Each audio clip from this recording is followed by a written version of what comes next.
Good evening, everybody. The season is almost at an end, but we still have plenty to decide. My name is Eoin Harmon, and welcome along to the Circuit of the Americas for the 15th round of the championship. Beside me in the commentary box, as always, it's Ed Hunter. Ed, how are you keeping? Good, thanks. You're of course talking to the man who won my first race in anything in a long, long while. Since I think GPVWC day go-karting, I got put in a little pushcart, pushed by a bunch of 8 to 10-year-olds, and we won the leaders race at the District Cub Scout pushcart event in my hometown. So yeah, we're still riding high off the back of that. Like I say, not the most sophisticated racing kit. It's basically a shopping trolley on wheels, but somehow I was able to steer it around an oval and did quite well there. But of course, Circuit of the Americas could not be more different to that challenge, like the playground in a schoolyard essentially. But this is more a purpose-built facility. Let's see. 20 corners in total, of course. It's a 308 kilometer race distance, but the lap length is just 5.5 kilometers essentially, as you see on screen then. So this could be a really, really interesting qualifying session. Then, of course, we've got our longer feature race and then our reverse grid sprint race just after it as well. And we, of course, we did call the championship, didn't we? As Mike Quinn crossed the line first. Last time the viewers would have heard from us in Singapore, but unfortunately, the stewards, they ruled with Victor Ivanov. They decided that move on the last lap wasn't quite clean enough, and they decided to swap the positions around. So that means instead of being the 94-point gap that Mike Quint needed, it's now 90 points. So as long as Mike Quint finishes, I think, 12th or better, then he is going to be champion at the end of race one, no matter what Victor Ivanov does here tonight then. So it's a bit of an anticlimax, because I think we've gone from him winning in it very unexpected, exciting fashion to him looking sort of making a bit of a walkover. But I guess good on Victor Ivanov for fighting his case in the stewards room and being able to extend the championship fight just another round longer.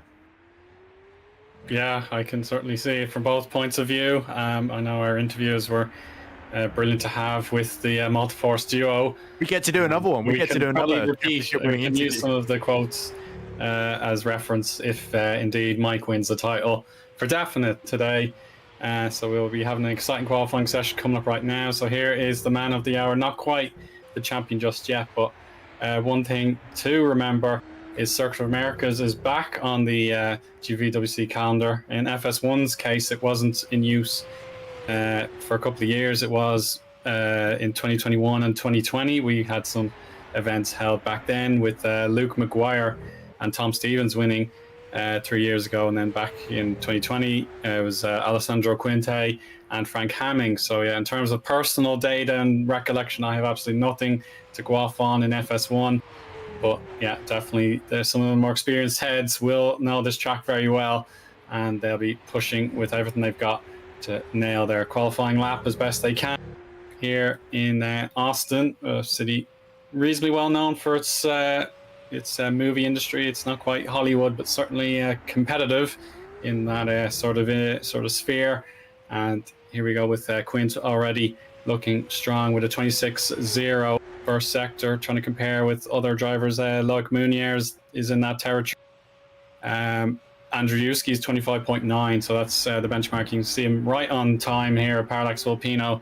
He has the opportunity to set the first quickest time of our evening here in the Circuit of the Americas. So we'll follow along with him, and we'll get the flurry of lap times in the qualifying, private qualifying session coming up in just a moment. So let's wait and see, Ed, who has the first advantage. Yep, decent first time on the board, 140.119 for Andrzejewski, but Quint is going much faster in that middle sector there, and that's a crucial one. Goes a little bit wide, though, at that penultimate corner, turn 19, and that's a tricky one. That was the one that caught Loic Meunier out in the FS2 race a few days ago.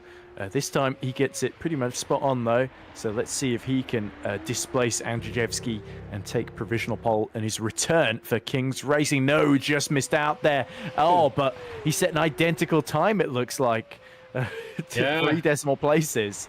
So it's saying on the screen 140.119. On RaceView it's saying 140.118 for both Andrzejewski and Meunier there at the end of the first runs. Well, wouldn't that be a turnout for the Bucks if we had a tie for pole position, with the break in the deadlock being the first driver to set the time? So Pavel has that in his pocket. But yeah, 0.000. That's deficit between first and second, with Freilich a tenth and a half behind in third position. Jason Muscat there subbing in for HGP has P4. And then we have the Netrex team, of course. We should discuss the Teams Championship as well. That's still very much on the line. 20 points is the deficit. Or sorry, 18 points. 18, I beg your pardon. I read 5 in the trade the wrong way around. So Multiforce would get very annoyed if you give Netrex a bigger lead, Eoin. That's true, yes. I apologize for the error there. But yeah, Netrex have an 18-point lead.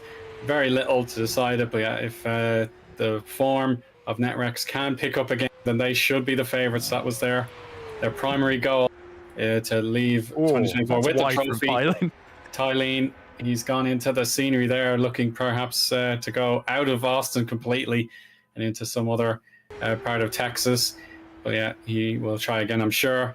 Yeah, Netrex had a very difficult time of it in Singapore, and yeah, they'll be eager just to find extra podium places if they can. So yeah, they just have to stay the course, use their teamwork to their best advantage, and they'll hopefully give themselves justice this evening. But Menno Clont there, P7, really strong from him thus far. Here he is again on his outlap, Ed. So we'll see how he can build upon this early platform he's built for himself. Yeah, certainly very, very important for Multiforce to get Menno Clont in play to put some pressure on Netrex GP. And Menno, knowing that there's a team's title at stake, as well as that driver's title, they're yet to fully, cross off the checklist, but literally just score a couple of points and that should be enough to do it. But of course, the big picture has got to be that team's championship. So Menno and Mike desperately need every single point that's on offer, because although they did a great job to close that lead on Netrex, they did get somewhat lucky with it was James Knox hitting the back of Omari Watson on the first lap in Singapore, which took Omari Watson out of that race through no fault of his own, as there's a stray cube just lying in the middle of turn 15 there that Menno Clont just ignores completely, and rightly so. So I suppose I should do the same. But anyway, Menno Clont now just completes the outlap and gets ready for his second attempt, as he just runs a little bit wide, but just about is able to keep the left-hand wheels in contact with the road and in sequence there. So yeah, Menno Clont, as we see Ben Skinner making, I think, his FS1 debut with Alpha Delta, if I'm not mistaken. I don't think we've seen Skinner in a FS1 before, but of course having some great performances for Team RNG and Tony Nickpon's squad in FS2 as well, that are all fighting away for 6th position in a very tight teams battle down there. But of course, nice to see Skinner with an eye to the next tier, as we got a lot of drivers that are doing their sort of auditions for next season, aren't they, Eoin? And yeah, exactly. Ben Skinner, very much one of them. Just ahead of Scott Flack, of course, who I talked about last time at Singapore, the Australian, doing a very good job in qualifying. He's always very strong in qualifying, always pessimistic about his chances in the race, of course, but nevertheless, maybe Scott Flack's self-fulfilling prophecies of bad luck and misfortune, maybe it won't go that way this time. Maybe things will go all right at Circuit of the Americas, as Andrzejewski sets a purple first sector, as we look at Taras trying to get deeper into this top 10 then. So very exciting at the moment. The big surprise right now is that Mike Quinn is 2 seconds off the pace, down in 26th position. So he's not really gotten a hot lap together at all in the opening 4 minutes or so of this session. So Quinn has not got a lot of time if he wants to try and get higher up the grid, unless he's trying to do a last to first sort of thing, which I would kind of advise against, especially with the team's championship, unless they just think that Netrex are too good. But Menno's right up there, so I think Mike would feel a bit silly if he doesn't set a decent lap time here. Yeah, you don't want to potentially act in and hand the championship to even drivers as well. You don't want to give him even the slightest chance. As we look at Frelick, he is absolutely lighting up the timing screens right now, and the Griffon, as he comes towards the turn 15 hairpin, negotiates the cube, the white cube in the middle of the, floating in the middle of the track. Not in the middle, it's not in the middle of the track, it's above the track slightly, actually. So Frelick looking slightly faster than Andrzejewski. Can he finally break that deadlock between the Parallax Volpino and the Kings Racing on that front row here? Let's see, Eoin. Let's see, indeed. This is the One chance. has broken it. Well, the tie is now broken, I suppose. Like has improved his time.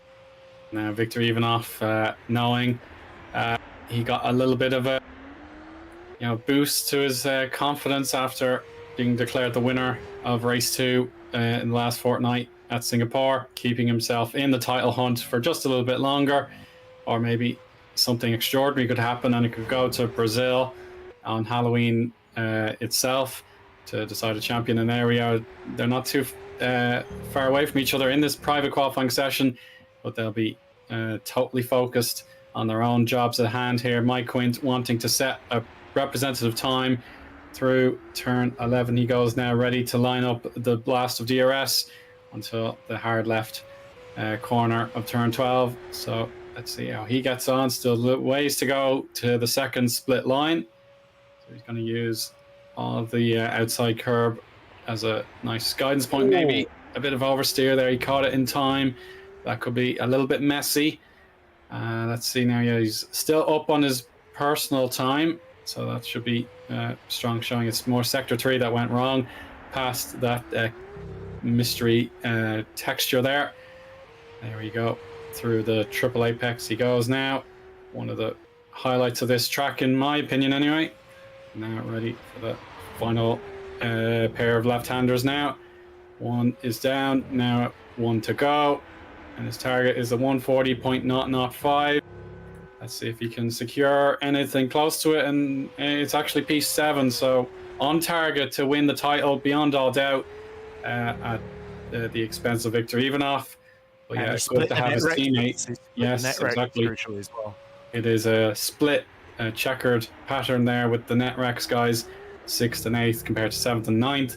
That's exactly what Multiforce need. They can go head to head with their direct rivals in the team's championship, with Menno also ready to provide the crucial backup. And here he is, purple Sector 1. So Sector 1 offering a lot of optimism, I'm sure.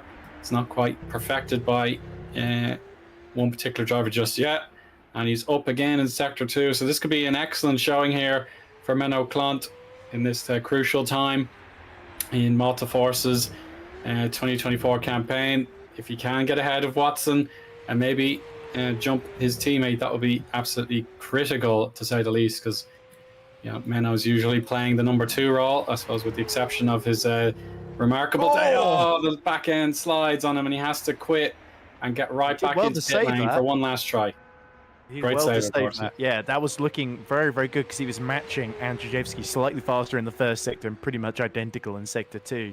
So if he'd got that final sector together, then you never know. There might have been placed on the second or potentially even front row if he'd aced that lap there. But Menno's absolutely driving out of his skin. Best qualifying we've seen from him since Imola this season, of course, is Oliver Tarras.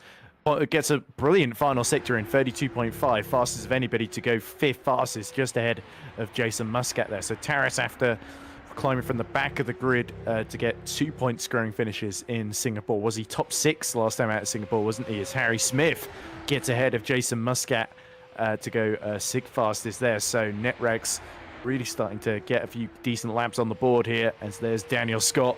Got his best ever finish last time at Singapore, finishing 14th in race 1, and he desperately wants some more points for the Ricky Monsters team, who are desperately trying to hold on to 12th in the championship, fighting away with Hyperion just 8 points ahead of them. So that's a very, very close contest indeed. Lawless and Gazowski both in the top 15 at the moment. Can Scott displace either of them? Nope.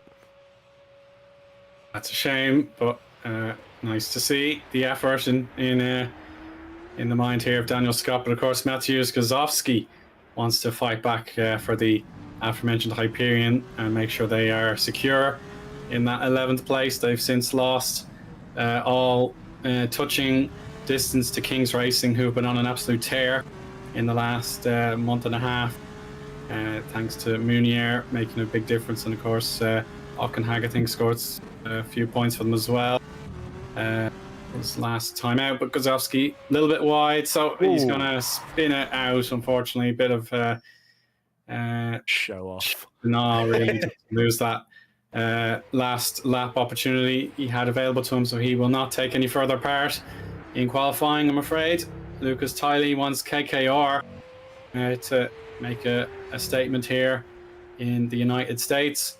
So let's see, he gets on his green so far, so he's on course to potentially break into the top 20. Obviously, it's incremental improvements, but yeah, he could make a huge splash in the final sector. Let's see what he can do with 10 seconds to go as he crosses the line. Oh, it's a P10. He's absolutely surged up the grid, so that's absolutely brilliant for KKR. And he split the multiforces, crucially. But look at this. VMS Sun Edits have got Eunice Kerala in the top 13, so that's great. We've not really seen VMS anywhere near the point since Van der Smissen sneaked through in Saudi Arabia, round 2 back in March, I think it was. So Kerala goes towards line, gains an extra place, displaces Ben Skinner in 12th position there, and Skinner will be yelling like he's yelling at Superintendent Chalmers, I guess. Kerala for taking him there. But anyway, look, Brody Lawless now on his final lap has actually set a purple first sector according to the on-stream timing screen. I think it's slightly slower than Loic Moynier's fastest lap though. So in the first sector, but not by a whole lot there. So Brody Lawless really pulling out the stops. Middle sector still a personal best, but 2 tenths down on pole position then. So he's looking at the edges of the top 10 here. Can he get anywhere near Luca Filan's time, as Ivanov is going to end in 4th position despite a purple middle sector? Yeah, not too bad there for Brody. But, Frelick looks good. Oh, this is very, very good here, Eoin. Very much so. This will be a great sign for him, knowing how many pole positions he's earned in 2024 since he signed up to be a permanent driver for Griffon. Maybe that high curb has unsettled himself a little bit, but he's trying and trying. Oh, he's just missed out 0.007 of a second in an absolutely absorbing qualifying session here. But Loic Mounier looks to have it sealed unless there's one last show here. A few cars still out on track. Quint, of course, is one of them. Potentially Frank Hamming. I know he knows how to win around here. I think Hamming has finished his lap. He got to 13th. Yeah. Middle sector, by the way, they were within a single thousandth of a second of each other. It was all down to that final sector, like you said, Eoin, where Frelick went that a little bit wide, and that was what gained the time back for Loic Mounier there. So Mounier holds on by the skin of his teeth, and I think, is that his second pole position in FS1? It could very well be, yes. I'd have to double check that, of course. But yeah, Loic Mounier, he got that Italian Grand Prix pole position and never let it go. So let's see if history repeats here in America with Frelick just behind in P2. Absolutely brilliant effort, but it just wasn't quite there. Andrzejewski got the ball rolling, of course, with his time that was quickest. Briefly, he starts in 3rd. Victor Ivanov, P4. He wants to get another couple of victories, even if the title is not destined to land in his lap. So let's see what he can do from 4th position. Then we've got Taras ahead of Harry Smith. Jason Muscat in P7 there. Mike Quint is 8th, so he is in championship position. Amari Watson and Lucas Tiley complete the top 10. Menno Clont 11th place again, rather symbolic. We discussed that 2 weeks ago. That result stood, of course. So let's see what he can do from there. Jonas Kerala, P12 there, one of our VMS Sun Edits drivers. He's in as a substitute. Frank Hamming 13th, as you said, Ed.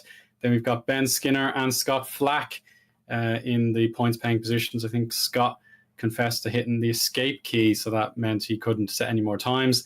Brody Lawless and Matthews Guzovsky are together 16th and 17th for Hyperion. Mirko Lucchini, Magnus Ockenhag, and Daniel Scott complete the top 20.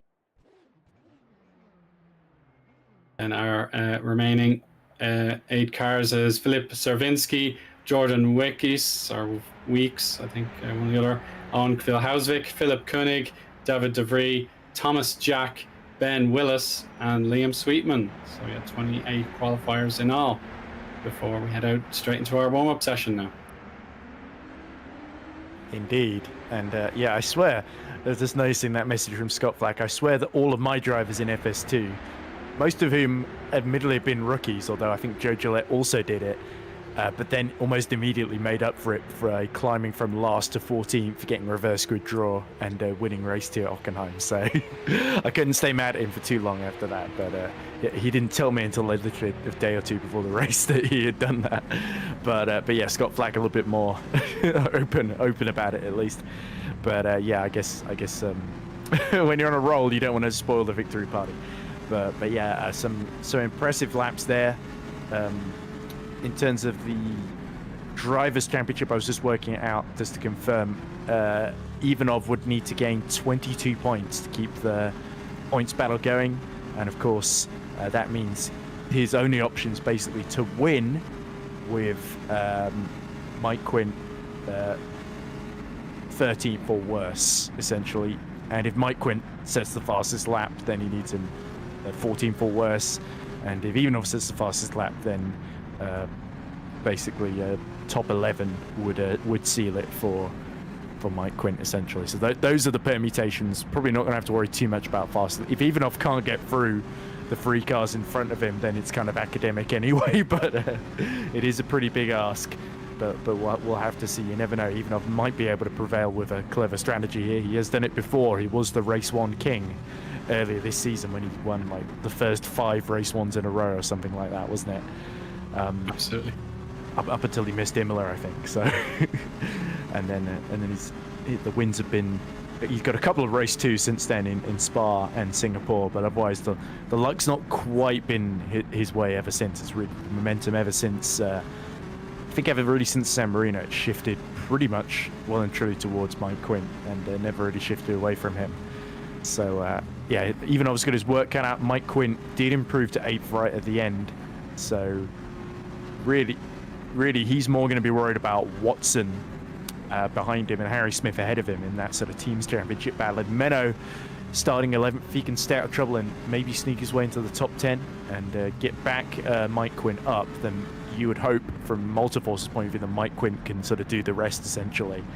But so yeah, it's looking like, much like we've seen for most of this season, the Netrexes are going to be sandwiched by Mike Quint as long as Mike Quint can make a decent start and get ahead of Harry Smith, which is no guarantee because Harry Smith certainly, he was very determined after Singapore, wasn't he? But she said it was a pretty horrible weekend. I think he was quite ill as well. I seem to caught whatever Harry had at Singapore since then, but luckily I do feel well enough to commentate. But yeah, Harry has definitely been putting the practice in. You can definitely tell when you watch him drive out there that he's been figuring out where all the best lines are, setting the car up well. He just looks like in qualifying like he had that little bit more confidence than his teammate Amari Watson here. So that could be a big asset for Netrex, having both cards very, very similarly matched, whereas of course Mike Quint has just got a pretty significant margin on Menno Klon, despite in qualifying them only qualifying about 2/10 apart. A pretty similar gap to the Netrex boys, to be honest. As we look at Oliver Taras, he's going to start from 5th. It'll be fascinating to see what Oliver can do as well. Maybe he could even cause a bit of trouble for Ivanov ahead of him. He's tried it before, hasn't he? To somebody start contenders. Think of Baku when he was all over the back of Moynier and holding up. I know he's in front of Moynier and he was trying to catch up with Frelick, wasn't he? That was the situation, of course. So I wouldn't count out Oliver Taras from doing another giant killing drive. Andrzejewski as well. Remember in race 1, obviously Frank Hamming have a massive moment on the exit of the first corner. Andrzejewski was so frustrated being stuck behind Frelick in race 1 at Singapore. He's got a chance to get revenge here. I wonder if we're going to see the 2 poles doing battle behind Loic Moynier today. Yeah, that's definitely one plot line that is worth considering, because Pavel was feeling very disappointed about how it ended up, as you say. He just felt the win was available to him, and that's his ambition is to get victories here in FS1, and hopefully for his future career in our series. Yeah, a very busy portion of the track here now.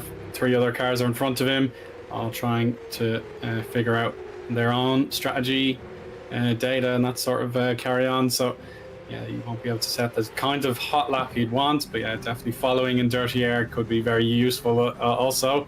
but before he decides he's actually better off in the pits now, so that he got what he wanted out of that, I hope. And yeah, we'll see if he can get that victory he desires, knowing how close he's been with top fives coming to him on a regular basis this season. But of course, he only joined after the Spanish Grand Prix. That was his first start of 2024. So we'll see if he can finally crack the victory he desires. Tylene is quickest so far in the warm-up, less than 5 minutes to go now. On the fuel load, I'd imagine that would be for the feature race to begin with. And he's just going to follow along in the tow for the moment against one of the Lunarks and indeed the King's Racing. So that is very interesting, to say the least. The midfield battle is as strong as it's ever been in FS1. Really a delight to watch. Other cars there having to pull over, knowing they're done with whatever they need to do for this lap anyway. Yeah, so yeah, KKR 237 points, Parallax Alpino 213, Lunark 186, King's Racing 180, and then Hyperion 116. So there's a way back for them. Yeah, the top 7 teams are all within reasonable reach, unless KKR, they're a long way back, I suppose, for Griffon, but it's certainly not impossible to close the gap if all goes well. But yeah, Freilich is definitely likely to keep them tucking over and maybe catch up to Alpha Delta, who have Federico Russo out for the first time this season. He was one of the Mr. Reliables. I suppose he's been here every round until now, whereas Netrex themselves, they still have a perfect attendance record with their 2 original drivers. So that is definitely a huge advantage for them, knowing that they can depend on each other each and every week. Indeed. And interestingly, by the way, as you see Moynier about to do a practice start off the line here on those soft tyres. I'll tell you who's going to be looking at Corrales qualifying really well in the top 13 for VMS Sunedits with some nervousness. That would be 100 to 1, of course, with the cars driven by Eoin Kilhausvik and Liam Sweetman today, because 100 to 1 are on 14 points, so they're only 10 ahead of VMS Sunedits. We talked, VMS haven't really scored any points since that chaotic race 2 in Saudi Arabia. Van der Smissen got top 12 essentially. If VMS can get another top 12 here, maybe follow up with a decent reverse grid draw as well, they could be a real threat to 100 to 1 in that battle, basically to not finish last this season. And 100 to 1 who fought so hard, especially Kilhausvik gaining pretty much all their team's points. In fact, solely all the team's 14 points have come from him, haven't they? So I think they'd be looking at Corrales with a little bit of worry, because he definitely seems like he's got the pace. Has he necessarily got the tyre management? That's what we've got to find out over the next 26 laps, because we've seen with new drivers, like when Eoin Kilhausvik joined from Shanghai onwards, that was the thing that he really struggled with in this championship, learning how to get the most out of the tyres and also getting them to the end of stints in decent shape as well without dropping off the cliff and losing lap time. So that's going to be fun. But I think the headline battle really is going to be Netrex versus Multiforce, as well as Mike Quinn.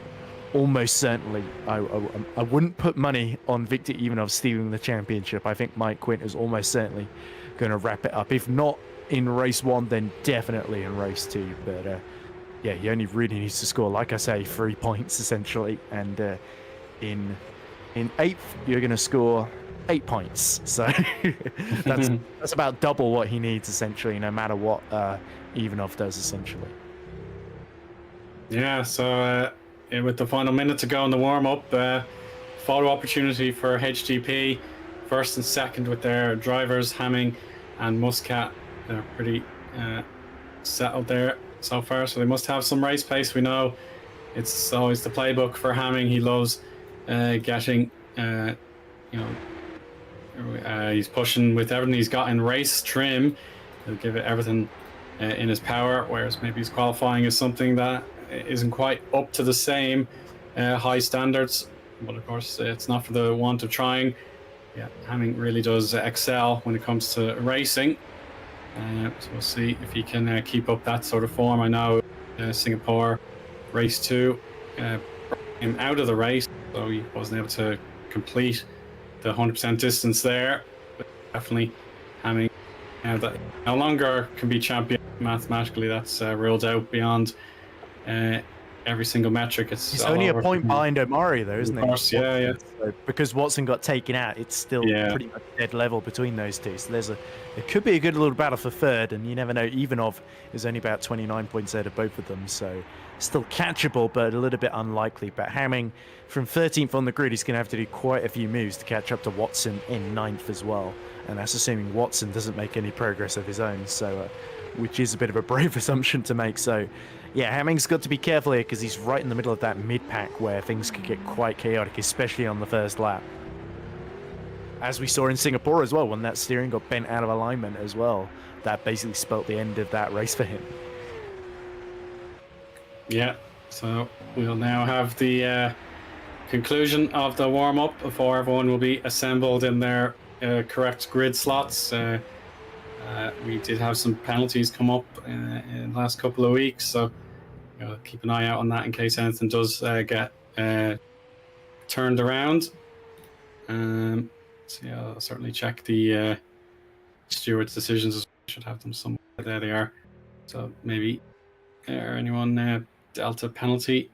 Van der Smith decided to let someone else sub in so he doesn't have to serve his 15th place group penalty. Yes. Harry Smith has got a 15th place group penalty as well, interestingly. So that good qualifying, he's going to be down the other half of the grid, isn't he?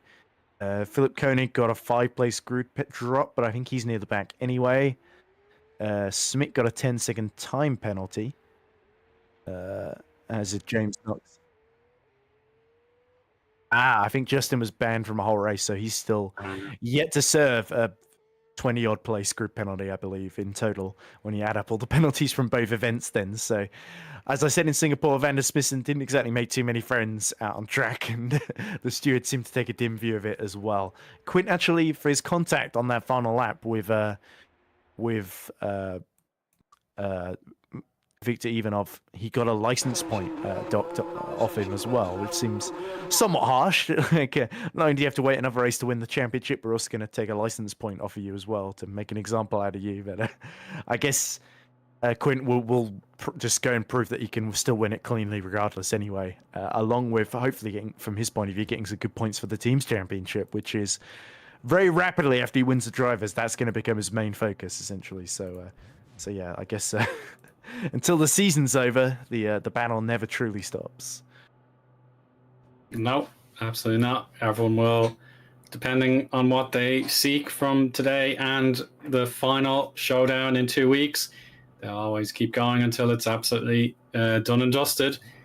And this is a prime example. Lovely sunshine here in the Lone Star State. So let's prepare our warm-up lap. It's absolutely, it's just absolutely beaming with sunshine. Track temperature nearly 50 degrees Celsius.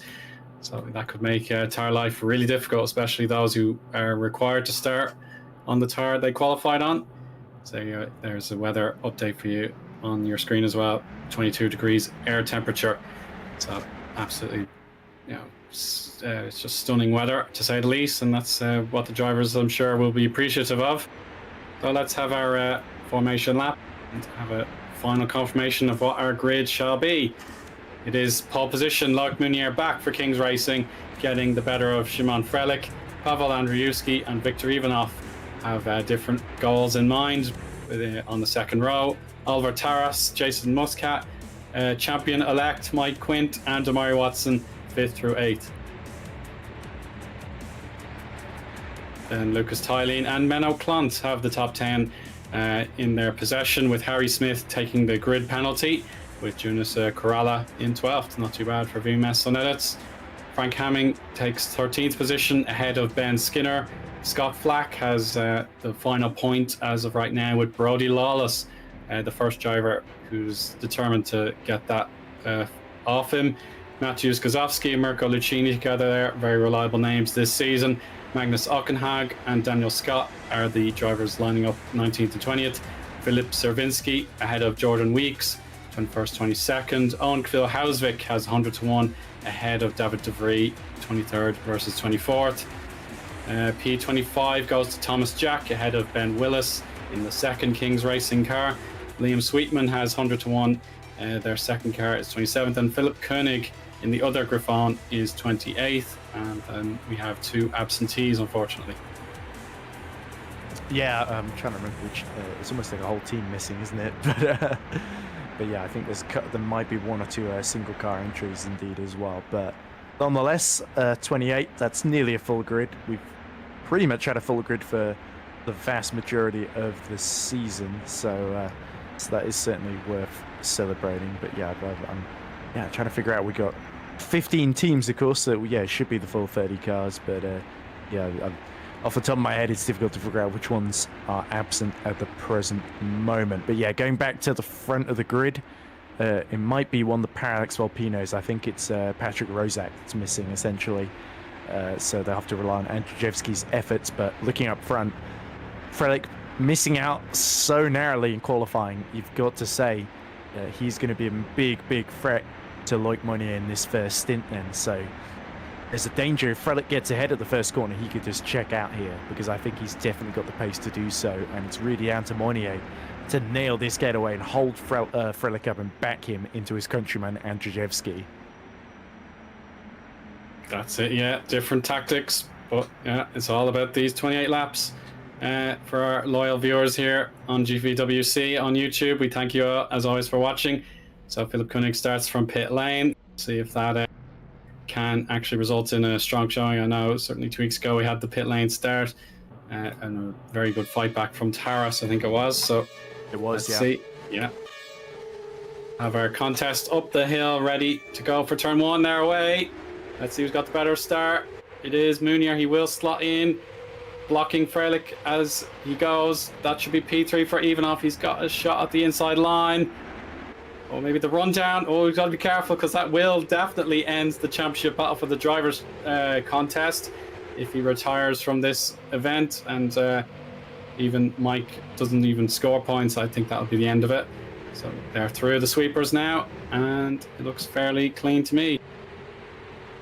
Yeah, but good start from Mike Quinn. Got ahead of Omari Watson at that first corner there. Taras, by contrast, getting a poor start, dropping down to 8th then. But not too many big incidents. Philip Koenig has got going from the pit lane as we see a couple of moves into turn 11. I think that's the Hyperions having a few battles there, with Ockenhau just behind on the hard tyres, highest of the hard tyre runners as well. And he's got past Brody Lawless then. So Magnus Ockenhau just 1 place off of the points in a strong first showing for Lunark. But Eoin is having another go at Andrzejewski into turn 12. Is there going to be enough space? Oh, Bulgarian versus Pole, and it's Eoin that has just enough drive, but late on the brakes goes Andrzejewski into turn 13 and 14, and he's muscled his way back ahead to defend there. And Eoin has another dive into 15, but again the rear snaps out on him. Andrzejewski's got the inside into the constant radius right-hander that is 17, 18, and then into 19. There we go. Andrzejewski just holds on then as we end the first lap. Go wide, I'm afraid, there for Muscat, and that may allow Mike Quinn through. So yeah, certainly that's an interesting one, with the team leader of Malta Force, Jason Muscat, driving for a rival team. Are you saying that was on purpose? Yeah, we won't get into potential tactics or conspiracies. So yeah, that looked like a legitimate mistake that was pounced upon by Mike Quint, and that will allow him to go head to head with the championship rival for the second time this month. Yep, there we go. We know what happened last time, so Eoin is going to be much more wary for any attacks from Mike Quinn on this occasion. But of course, he cannot afford to lose touch with Andrzejewski, because these first couple of laps, there is going to be a little bit of a DRS train. But look at this, Andrzejewski defending from Eoin has allowed Frelick to just start to stretch away and focus on the back of Loic Monnier here. So Monnier may have to do some defensive shapes here to keep the Griffon car at bay in the lead there. But he's made a fantastic start in these first 2 laps so far. Jason Muscat trying again to get his position back. Oh, Hamming going for Menno, and he's got Froome. Hamming up to 10th.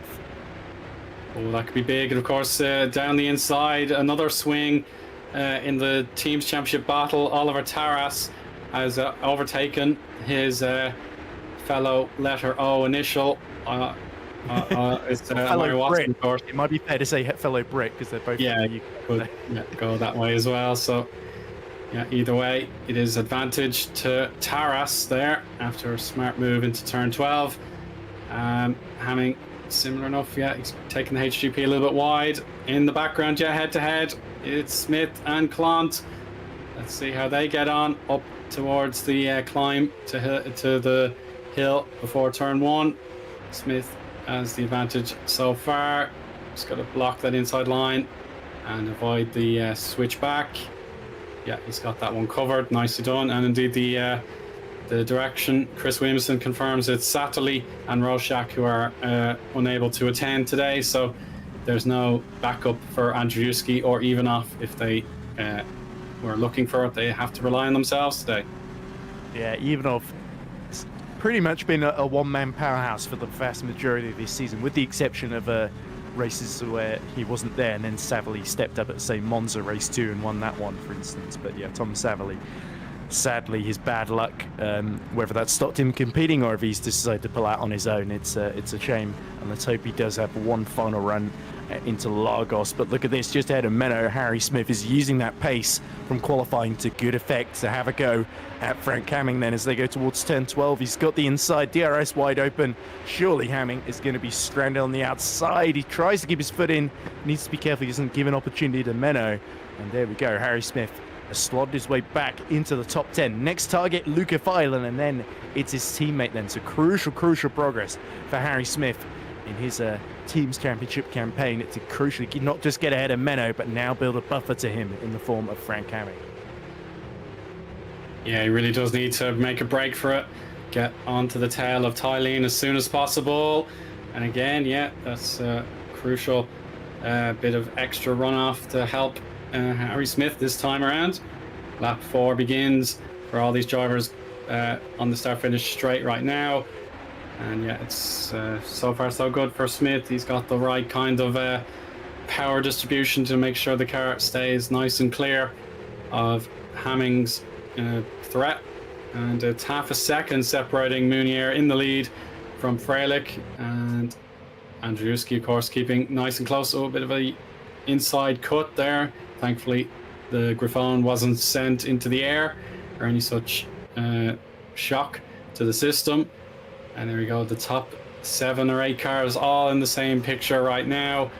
And Freilich has become the bottleneck here, I suppose. He's got to catch up to Loic and avoid being passed by Pavel.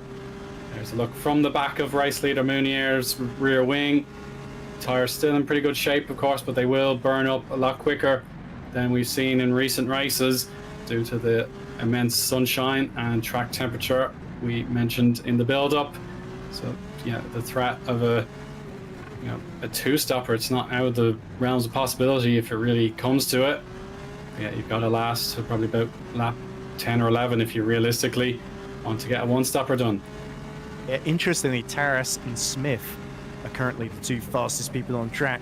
Taras has just set the fastest lap of the race, and Smith is the fastest man in the middle sector, as he's now got well and truly within a second of Luca Filan, just 9/10 behind him at the moment. So yeah, that battle's going to keep raging on. At the moment, Multiforce would be gaining just 1 point on Netrex if it finishes as is, so it's crucial for Harry Smith to get past Luca Filan as soon as possible. They want to make sure they're not losing any points from that 18-point lead they have over them. But yes, at the moment, Moynier just continuing to control this race. He's not looking panicked. He's sort of used FS2 as kind of a practice session, isn't he? He was involved in an incident at the start of race 2 in FS2 where he ended up squeezing my driver, Joe Gillette. So I think he's certainly redeeming himself for that one, because that incident took him out of that race, of course, after a bit of a messy end to race 1 as well, where he lost a spot on the podium. But nonetheless, his composure very much maintained under immense pressure from Simon Freilich. And look at Taras, he's all over the back of Jason Muscat, a driver that's not had the easiest start to this race. Quint picked him off, Ivanov picked him off, didn't he, as well? And now Taras fancies a go. Yeah, he's really excited to see what opportunity may come about. Muscat has not given up too easily, of course. Perhaps the optimum time to get him will be up the hill before turn 1. Yeah, just stay in line for now. Don't put the tires under any unnecessary stress. Let's see. Just got to follow along through the triple apex, staying as close as he possibly can. He's got a good advantage over Amari Watson at the moment. It's just about 1 second before they cross the line. So yeah, this is the kind of launch he needs out of the final corner, and he's going to get closer and closer. It's not going to be enough this time, but yeah, absolutely, this is a race with lots on the line for both teams in question. And look just ahead, Mike Quint is all over the back of Victor Ivanov. He was 2/10 quicker the previous lap, and you can tell Ivanov, especially through 18 and 19, just sliding the rear out, not looking quite as comfortable as Mike Quint. We know Mike Quint loves to extend in some of these stints, loves to make sure he's got fresher tyres at the end that he can just really, really push. He's really, really kind on these tyres without losing too much speed at all. So Quint is looking pretty strong here. If he can make a move on Ivanov, then basically that might demoralize Victor to the point that he sort of forgets all about the championship that he's about to lose, I think, and just thinks about defending from Muscat behind him rather than Quint, who will be at that point in that theoretical scenario be ahead of him. But as long as he's getting DRS from the back of Andrzejewski, that makes Quint's job just that little bit harder here. So look at Frelich. He is really pushing Moynier through some of these tighter corners. I wonder if he's got more downforce on that car.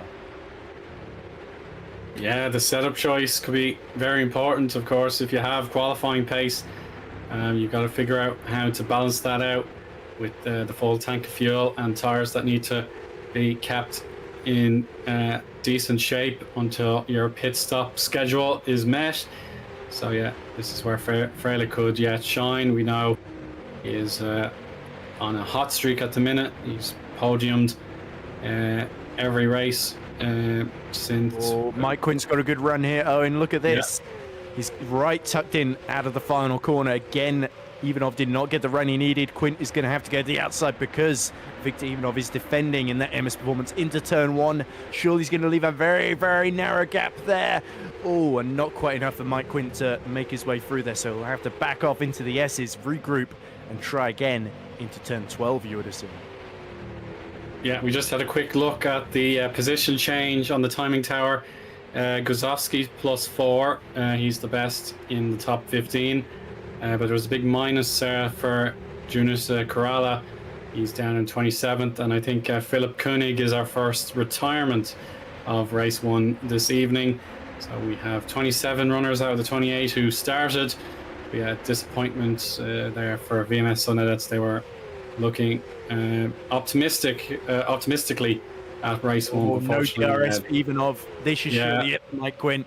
He's going to go all the way to the inside. Nothing you can do to block him. And look at that, Taras having a go in the background as well.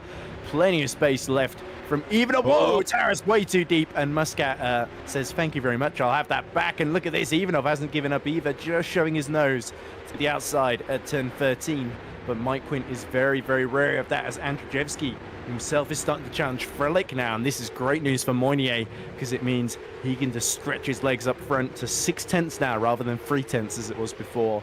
And Andrzejewski is really giving Frelich, just like we saw in race 1 at Singapore, a very hard time indeed in this first stint. That's it, yeah. So the top 3 have made a break for it with the swap between the championship contender. Say again, sorry? I was going to say Mike Quint's going to catch him now, surely. Yeah, he's got to. So this is a 4-way fight for the win. Bring it on, Jose. Oh, definitely, yeah. It will be amazing to see 4 different teams competing for victory. They've all got different fortunes when it comes to coming on top of the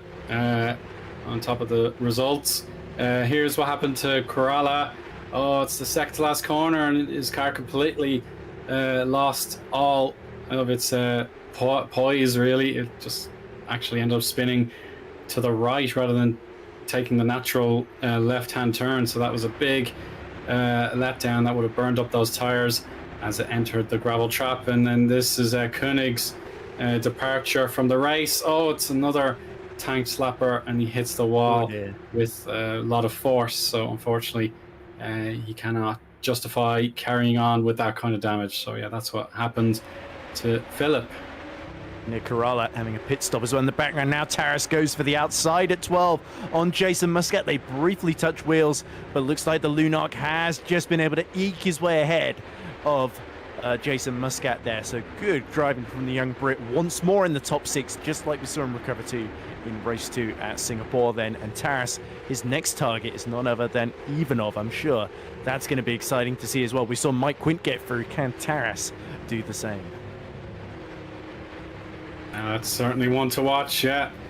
Ivanov is now left on his own.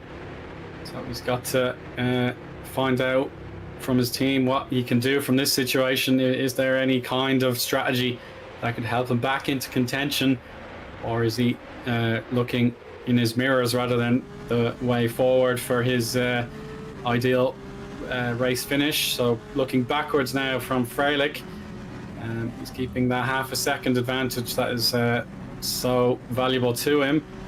And then there's the number 11 Multiforce car just waiting to see what could happen next. If he gets on the podium just to make 100% certain of his championship, then that'll be a super satisfying outcome for him. But yeah, P4 is plenty as things currently stand. There we go, you can see the concertina effect as Pavel gets ever closer, and this should be his blast of DRS to match what Freilich has the ability to do. Yeah, they're still leveled out here at the moment. Still, yeah, it's a little bit too early perhaps for a hit and hope down the inside. Oh, he's gone wide, as a matter of fact. Freilich makes a little misjudgment, and Pavel wants to take complete and utter advantage of that small let up. So let's see what he can do, Ed. Here he goes on the inside. Yeah, that's bold. Is there going to be just enough space? Freilich has to go a little wide once again, and Mike Quint is absolutely loving this. They just avoid locking wheels. They're going side by side through 16, 17, 18. Andrzejewski's got the inside for the penultimate corner. He's going to breeze his way through, and Quint is going to take advantage as well. He's going to try and go to the outside of Simon Freilich as Muscat goes wide in the background as well. Andrzejewski up to P2 ahead of Simon Freilich. He's got revenge for Singapore, but it's not over yet. Quint wants a piece of Simon Freilich as well.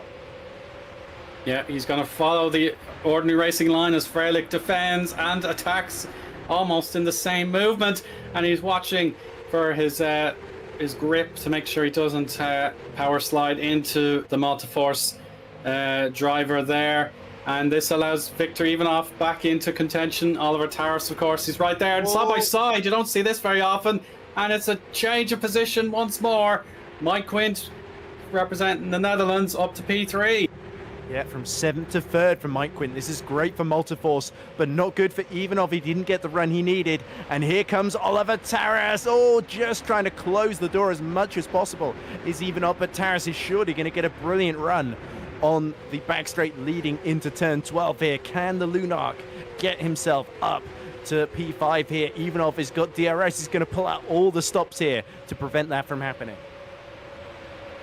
Yeah, he'll try everything that is possibly open to him, but around the outside, that could be amazing from Taras. Now becomes the inside into turn 13, then 14 is coming right away. That is amazing. Oliver Taras now in 5th. And Lunark will be ecstatic to see that. That was amazing. Really brave once more. So a lot of courage from our drivers today. And Oliver Taras, no exception. Well done. Yeah, that was quite bold to do it around the outside. But you saw, as he was alongside Ivanov, he went to the left to try and move a bit more to the racing line for turn 13.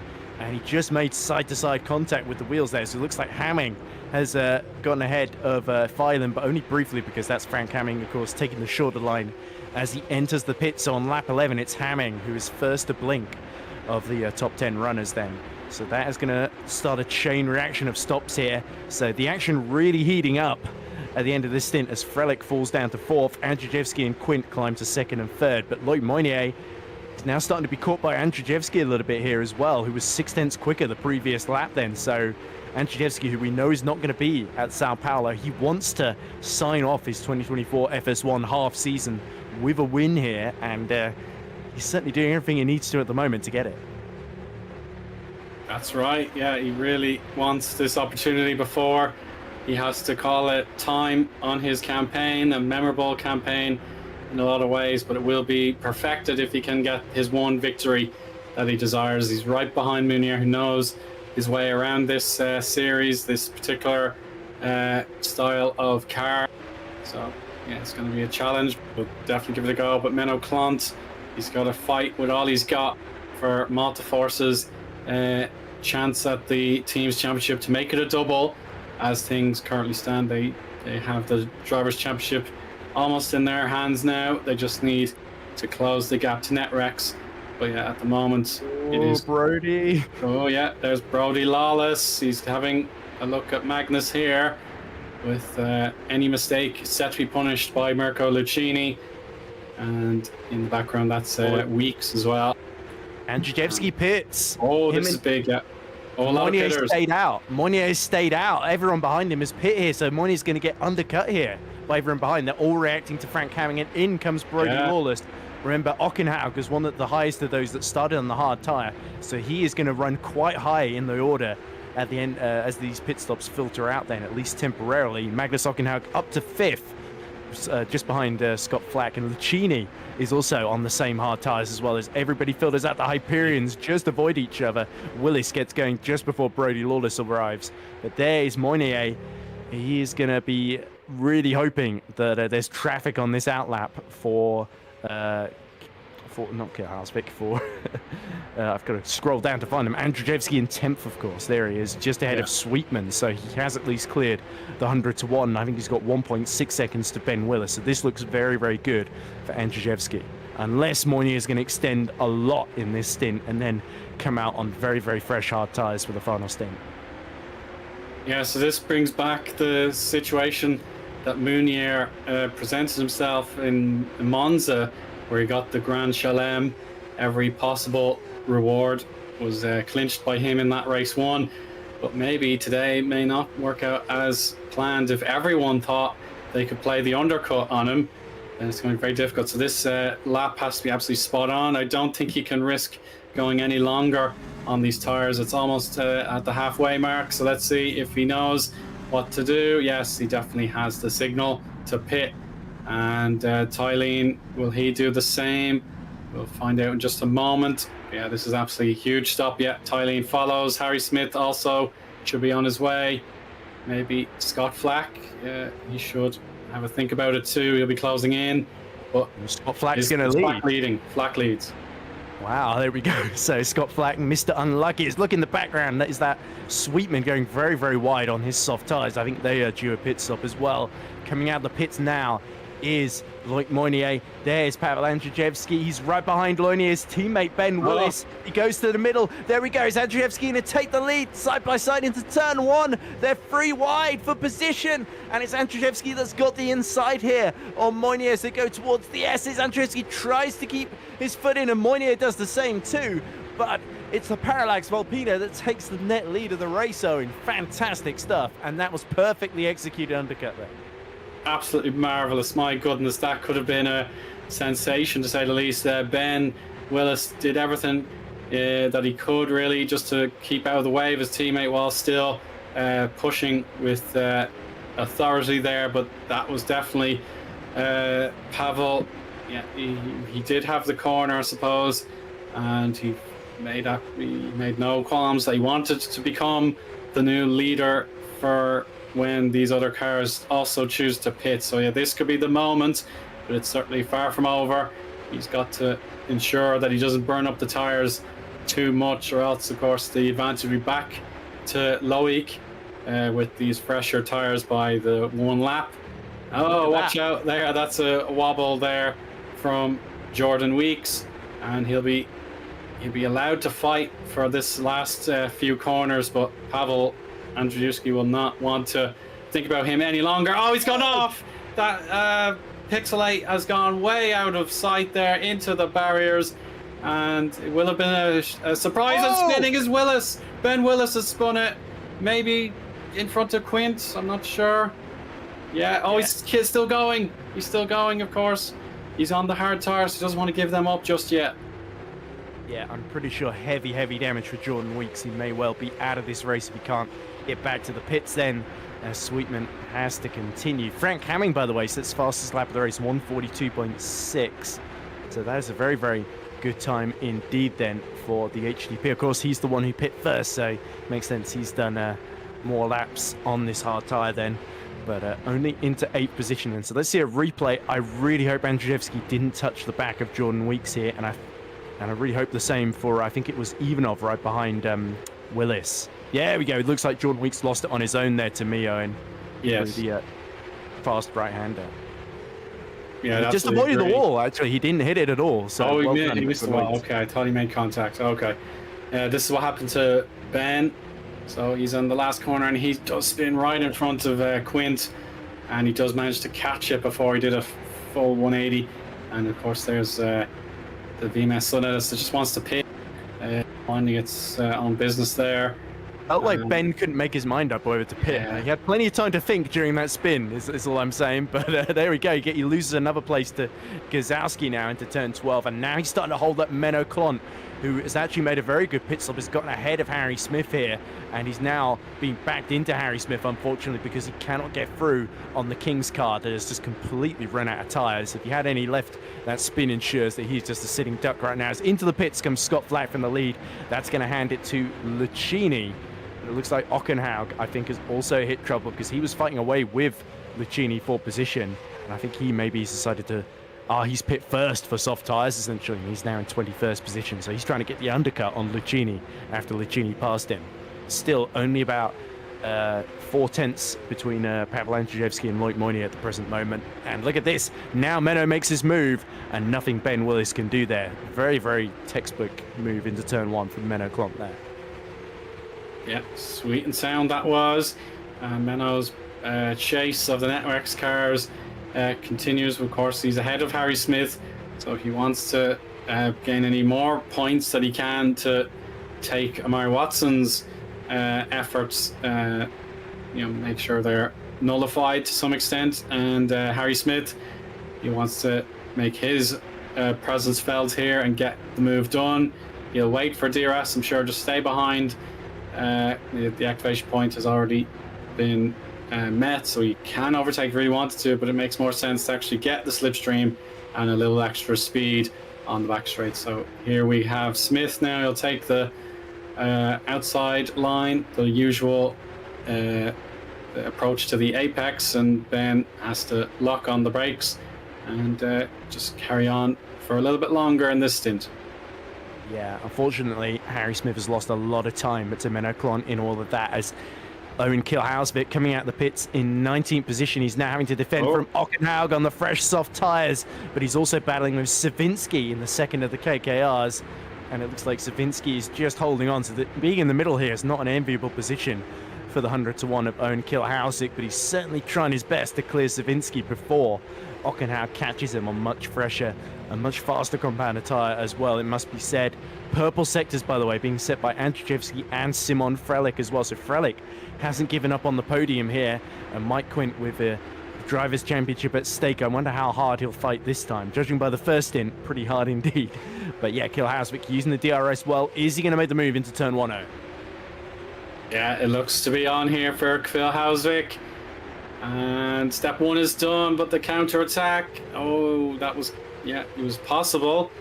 But I believe, Savinski wanted to try it, but it just wasn't on. But he'll stay in the slipstream for as long as he can. Looking all these different approaches to the sweepers now. And thankfully they're all keeping apart for as long as possible. That's a slide. Philip holding on for dear life there. Has the advantage been taken by Ockenhaug? Yes, it has. What evasive action than the advantage being taken there. But yes, Savinski's rear tyres already starting to struggle, which is a bad sign for the rest of his stint. But well executed there. I have a feeling Owen Kilhausvik's not going to hold on to that 18th for long with the pace that Ockenhaug is going to have available to him. But look at that. That's your top 5 all within 3.8 seconds effectively. Yes, so you got to say all of them are still in the mix to win this one. Andrzejewski has got good pace, but he's still got Moynier within 0.8 of him. Any mistake, like that from Taras, could well mix up this battle, but that shows you just how hard Oliver is pushing to try and take fourth from Simon Frelick and to keep, of course, Frank Hamming at bay. So Hamming, actually, I did say he didn't gain a whole lot from that undercut, but he's gone from about 10th to 6th and jumped Ivanov as well, much to his frustration. This race has really gone against Viktor Ivanov in many, many ways, hasn't it? After winning race 2 last time out, officially at least, in the steward's room. As we see Ben Willis, is that him finally pitting then? Down in from 16th position then. So a well overdue pit stop while his teammate still fighting for the lead, but Andrzejewski's starting to drop Moynier. 1.2 seconds is the gap. He's fallen out of DRS range as Moynier, and more you have to say this is looking like the race is falling into the hands of Andrzejewski as long as they can keep the hard tire alive in the final stint. Hamming will be interesting to watch on that front. If Ivanov has got a much more tire life in the final stint, he might be able to mount a bit of a challenge if Hamming starts to really struggle on the rear tires in the final few laps. Yeah, we're not going to take tire life for granted whatsoever in our commentary box. Yeah, it's going to be a significant challenge for all these drivers to keep the hard tires alive. That's what they had to take on after starting on softs, or vice versa. If you're on softs and you need to get them to the finish, it will be a real effort to make sure that's done properly. And there's a battle there. I think I saw a change position somewhere in the leaderboard. I'll have to find out exactly which one it was. That Ockenhag passing Hausvik. Correct, yeah. So Ockenhag did get his move done, and he's a little bit closer to a top 15. But he has to really push on with those softs. Here's a replay of said overtake. Down towards turn 12 they come. Phil Hausvik trying his utmost just to prove to be an obstacle, but yeah, it was a sweet move there from Magnus. He made absolutely certain of it, and he will try his luck to try and find those seconds he needs. And he's definitely on the move. A 142.7 was his last lap. Daniel Scott, who has a visible time there, 144.0, so he's nearly there. He can sense a point, and Lunark with Oliver Tars in 5th. They'll be very grateful if they can get a double score here. Yeah, so Daniel Scott doing very, very well for Rookie Monsters, looking to get another point scoring position for 3 out of 4 races effectively in terms of events. Holding on to that final point with Lawless giving him a bit of a challenge at the moment, but also just 4 seconds up the road, Scott Flack in 14th on course for his first ever FS1 points for Pixelate. So Scott Flack doing, after leading the race earlier, he's got very fresh tyres. He's doing a very, very good job actually as the Australian, and we shouldn't forget that as well. But certainly Scott and Lawless are going to have a really tough time holding off Ockenhag on those fresh tyres then. On the soft compound as well. So look at Ockenhag, he's already caught up to the back of Lawless then. So Lawless is going to be very reliant on DRS from the back of Daniel Scott here to keep him safe effectively from the Lunark behind him. The Lunarks look very, very well set up here at Circuit of the Americas. Certainly in the form of Taras, and Ockenhag as a rookie benefiting from that as well, as it looks like Eoin Kilhausvik has lost another place to Lucchini on his fresh soft tyres. Right, sure, yeah. So lots of elements on store here, and the chance for the drivers who didn't get to start on softs. It's maybe their time to really land a crucial blow on some of these other competitors. Ockenhag still waiting to see what happens. As if anything, it's Brody Lawless going for the overtake down the inside of the Rookie Monsters. Whoa! And a sweep around the outside, maybe a bit too deep. But that would have been a sensation if that played out the way we thought it could have. Wow, that was something, but it's not quite there yet for Magnus. I think Magnus did a similar move when he tried to win, and did win, the FS2 reverse grid race on Tuesday, so for Optimal Esports, of course. So certainly that practice coming in has made him think, well, it's an FS1 car, the brakes are a lot stronger, I can just brake way later than these guys, and even on soft tyres, you really do need to have that planned out much further in advance than he did there. That was a bit more opportunistic than I think is ideal, but now he's got an ideal chance to get past Daniel Scott now and climb up to 16th position, because look behind, Lucchini is coming, Remember, they battled at the end of the first stint on the hard tyres, and it's proving to be the same on the softs as well. So he needs to break away if he can. Here he comes. Is he going to be late enough? No, because Scott is having a go and almost hits the side of Brodie Lawless there. But Lawless, he's taking things into his own hands, and Daniel Scott has to be content with 16th at the present moment. And now Ockenhaug just looking for a space here. Oh, and gets bumped in the back by Lucchini as well for good measure there. So a fantastic fight for the final points-paying positions, while up front, the closest battle is Frelick, 8 tenths behind Quint, with Taras 6 tenths behind him as well. Taras looking very strong in the battle for 4th, as well as wide goes Daniel Scott. Yeah, the turn 19 has really proven to be a daunting kind of corner, but of course it's so generous with the runoff. Of course, 1 or 2 cases where it resulted in a crash or a spin, but for the most part, people are able to use the runoff to their advantage to make sure they can stay on course. On board shot here with Ockenhaug. He has to perhaps back off a little bit, and you can see Scott in the Rookie Monsters car, perhaps less comfortable there. Now up the next crest, turns 9, and here's 10 coming up now. Yeah, the opportunity, he may sit back and wait, or he's going to poke it in. As a matter of fact, yeah, down the inside, that should be the move complete. Maybe, yeah, that was the wise thing to do, but the counter-attack could be on, as a matter of fact, and he's got to get some help from the Hyperion. Otherwise, yeah, it could be the switch to Lucchini for position there. And here he goes, it's going to be 3 wide. Oh, this could be madness. And Magnus backs out. Oh, that was sensible for Magnus, because he can still survive on the outside here, but Daniel Scott sees Lucchini clear him as well then. So Mirko Lucchini has judged it absolutely perfectly. And oh, cheeky, Kill Hausvik wants another go. He wants revenge on Ockenhaug. The other thing is, 7 laps to go. Ockenhaug has been on these tyres for 6 laps now, and they're just starting to go past their best. You can really tell here. And Lucchini pitting that lap later has actually played to his advantage here. So tyre life, with the temperatures still being at track temperature still at 48 degrees, it's still critical that you don't chew through your tyres all at once here. And maybe Ockenhaug, a bit of inexperience starting to come in. We saw him going for those crazy round the outside late braking maneuvers, and maybe that's gone against him here in the end in this battle. Possibly so. And yeah, the Alpha Delta team have the opportunity now to break some hearts. It is 1 more position in the sights of Lucchini now. Yeah, Scott Flack in 14th is a solid 7 or 8 seconds up the road. So this is it now. If you want to get a point, this is the way to go. Alpha Delta in 5th place in the championship. They're trying the best to stay clear of Griffon.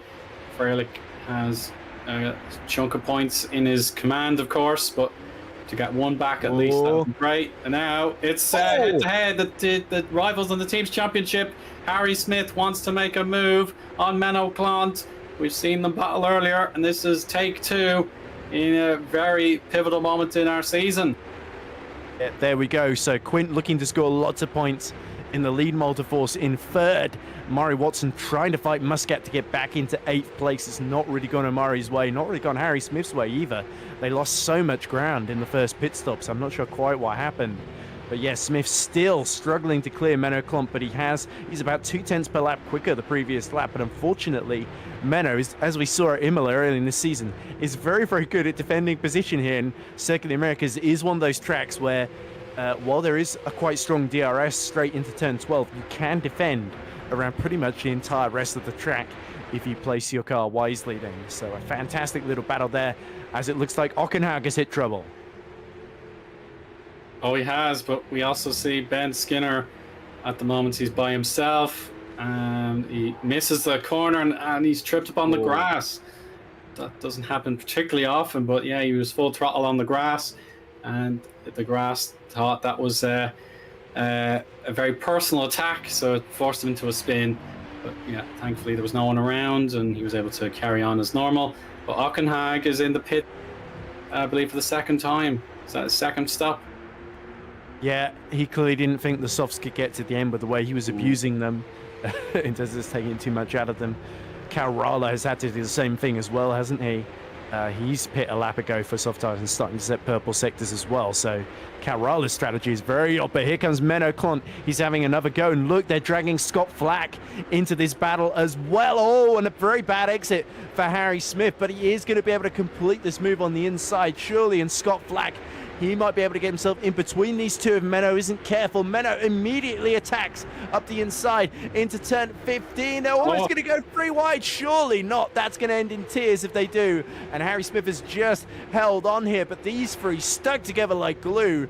And Menno backing Harry Smith up has enabled Scott Flack to get involved here. Fantastic scrap. This is brilliant stuff. These two drivers for Netrex and Monteforce, they're used to glory. They're wanting to complete their season with the team's championship. Scott Flack representing Pixelite as a substitute. He wants to make his case to be picked up perhaps in the 2025 campaign, make himself famous. But now Harry Smith, if anything, he has the chance to pull away, as Scott wants to give Menno his very best in head-to-head competition. And yeah, maybe a bit of understeer has cost Flack here for the moment. And Menno Clont has to readjust and adapt to his new surroundings in 13th position. And down the hill they go. You can just pick out Guzowski there. He's well in the distance, about 4 seconds up the road. But yeah, 11th place, that's pretty solid for Hyperion with Lawless now out of the points. Yeah. And Menno can hold on to this 13th place, and if it finishes as is, then Multiforce would gain 8 points on Netrex GP, which means going into race 2, the gap would be just 10 points. So that is very, very exciting in the team's battle. But Mike Quinn, let's not forget, is well and truly on his road to seal the Drivers' Championship, not just provisionally, but conclusively now, I think it's fair to say, in 3rd position. After a pretty strong drive, but Scott Flack still isn't done with Menno. He wants that 12th place. Getting his first points, that's not enough of a draw for Scott Flack. He wants to put on a giant killing feat here and get into 13th. Unlucky 13, appropriately enough. I doubt he'd care one jot if he's in 13th. That'll be a great result, to be honest, with him making his appearance in the championship, I believe for the first time in 2024. He was at Singapore as well. Oh, he was at Singapore, yeah, beg your pardon, of course. Yeah, forgot about that. Of course, yeah, so 2nd appearance of the season, with his debut coming 2 weeks ago. So my short memory there let me down, but yeah, this with his 1 point from Singapore, he wants to get even more today. Menno has to keep an eye out for that attack. I know Harry Smith is almost clear of DRS. You can see on the intervals, it is now 1.2 seconds between the number 10 and the number 14 cars. So it is up to Scott Flack now. He can use DRS in just a moment, and he's going to push on. He'll pick a spot and he'll go for it. I've no doubt about that. Yeah, this is next to Watson versus Muscat, definitely the closest battle on track at the present moment, although Frelick still within 7/10 of Mike Quint. As all again, Scott Flack decides to back out there.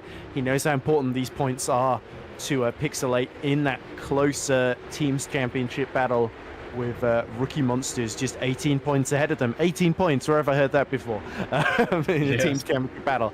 But anyway, Menno Clont certainly has heard of it, but he is absolutely trying to pull out all the stops. He knows he's not really got the pace to live with Harry Smith. Luckily for him, Harry Smith is about 3.5 seconds behind Guzowski, with not enough time really to catch the Hyperion. We've not talked about Guzowski. He's done very well there as Menno goes very, very wide at the penultimate corner.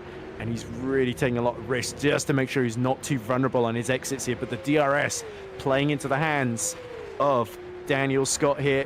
Not Daniel Scott, sorry. Flack, Scott Flack. Yes, there we go. Not the first time we made that mistake. And Flack looks to the outside, tries to cut back underneath, and he's once more going to be on the outside into turn 3. That's going to be bold if he keeps his foot in here into the S's. And indeed, he has to back out surely.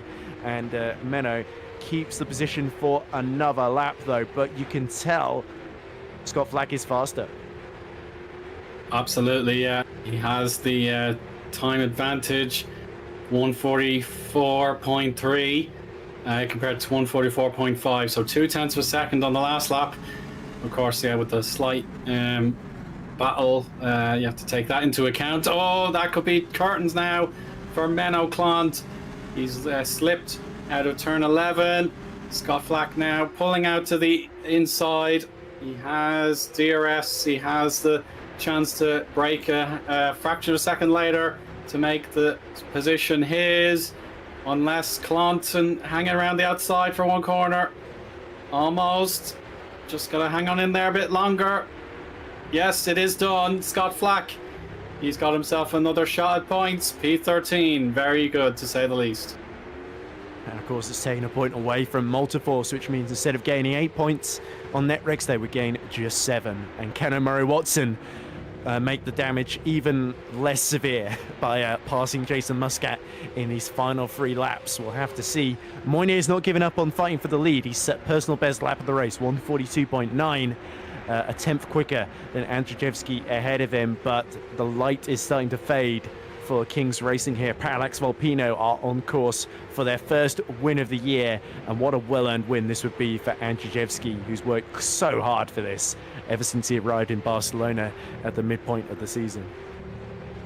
Without a doubt, yeah, he really has been one of the the fantastic drivers that may not have had the limelight as much as he deserved this season. Of course, if he wished to enter the full campaign, he'd probably be well into 270, 280 points on his sort of tally, knowing how good he's been with regular top 5s and top 10s. But the 2 podiums he's had, it's a third and a second in race 1s. But now he has a chance to win. But Mounier is definitely reeling him in now this lap. The gap is shrinking to about half a second. That is the strike zone where DRS really can play its part. It will be the penultimate lap next time by. It will be Mounier. He has the wind in his sails a little bit now. Mike Quint is another 3 seconds behind the Frenchman. So it really will be counted as a 1v1 battle there across the line. Lap 27. This is the second to last lap, Ed, and everything really does come home to roost now. Whoever goes for the critical move or the critical defense, they will be rewarded with a victory. And remember, Andrzejewski pit a lap before Moynier to undercut him, so his tyres are going to be in slightly worse shape in these final few laps of the race. Also keep your eyes on Gazowski, who's still challenging Phylon, though he's not had a great lap actually. About half a second slower, but he was all over the back of him trying to take the final reverse grid points paying slot in 10th there. So that would have potentially allowed Hyperion to be in the conversation for reverse grid pole. But let's have a look then at Moynier. Can he nail the exit here through turn 11?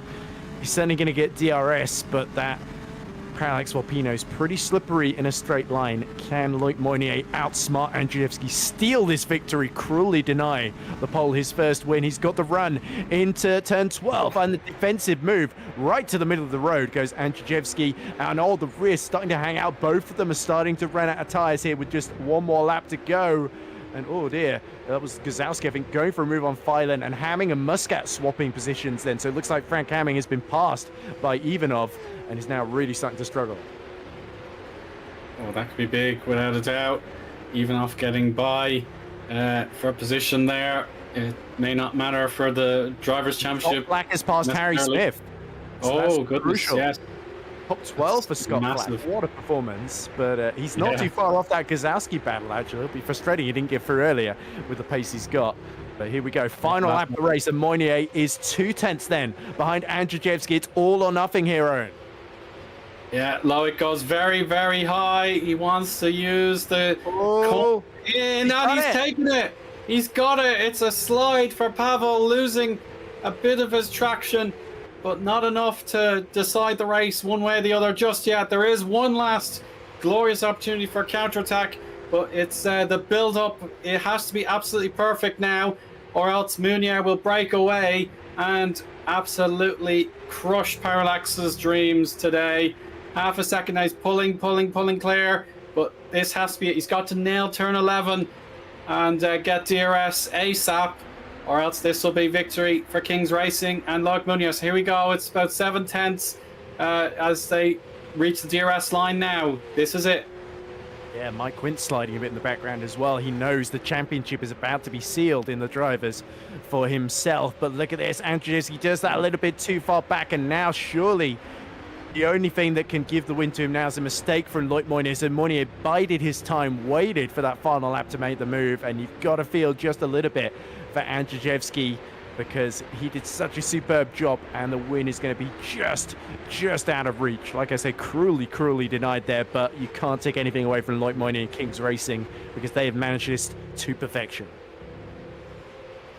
Will tried to win the race. He was the catalyst for pit stops behind Loic Munoz, but his decision to stay out a lap longer has paid dividends. We have one of the VMS on it. It's just off course there. And it's weaving and dancing. Loic Munoz wins again. It is race 1 at Circuit of the Americas in his control. And Pavel, now that is a tough pill to swallow. But of course, in P3, we can say without a doubt, I'm sure now, Mike Quint is the driver's champion of FS1 in the 2024 campaign. Victor Ivanov in 6th. Won't get enough points no matter what he does from this stage. Szymon Freilich just bumped off the podium there after qualifying on the front row, and Oliver Taras was absolutely wonderful to watch for Lunark in 5th. So absolutely wonderful to have 5 different teams in the top 5. Then MS Performance makes it 6, HGP makes it 7 different teams in the top 7 before Muscat breaks the streak. Yep, and confirmation then, it's 10 points now that separate the lead in the championship with Networks GP from Multiforce GP. So the driver's title is in their hands, and they've got a very good shot at the team's title as well. Mike Quint can just keep scoring these podiums. Are we going to see donuts from our new driver's champion? We celebrated it perhaps prematurely in Singapore, but this time nothing can take it away from him. Fingers crossed this time anyway. But as he just gets in a little bit in the gravel, Monia is doing donuts as well. And again, to sum up Mike Quint's season, really he's taken every little opportunity, even in Singapore when the stewards argued he shouldn't have, and he made a little bit too much contact. But yeah, richly deserved from the Dutchman and for Multiforce GP as well, who had to wait a good 7 years and a whole extra 2 weeks to win their next driver's title since Alex Siebel in 2017.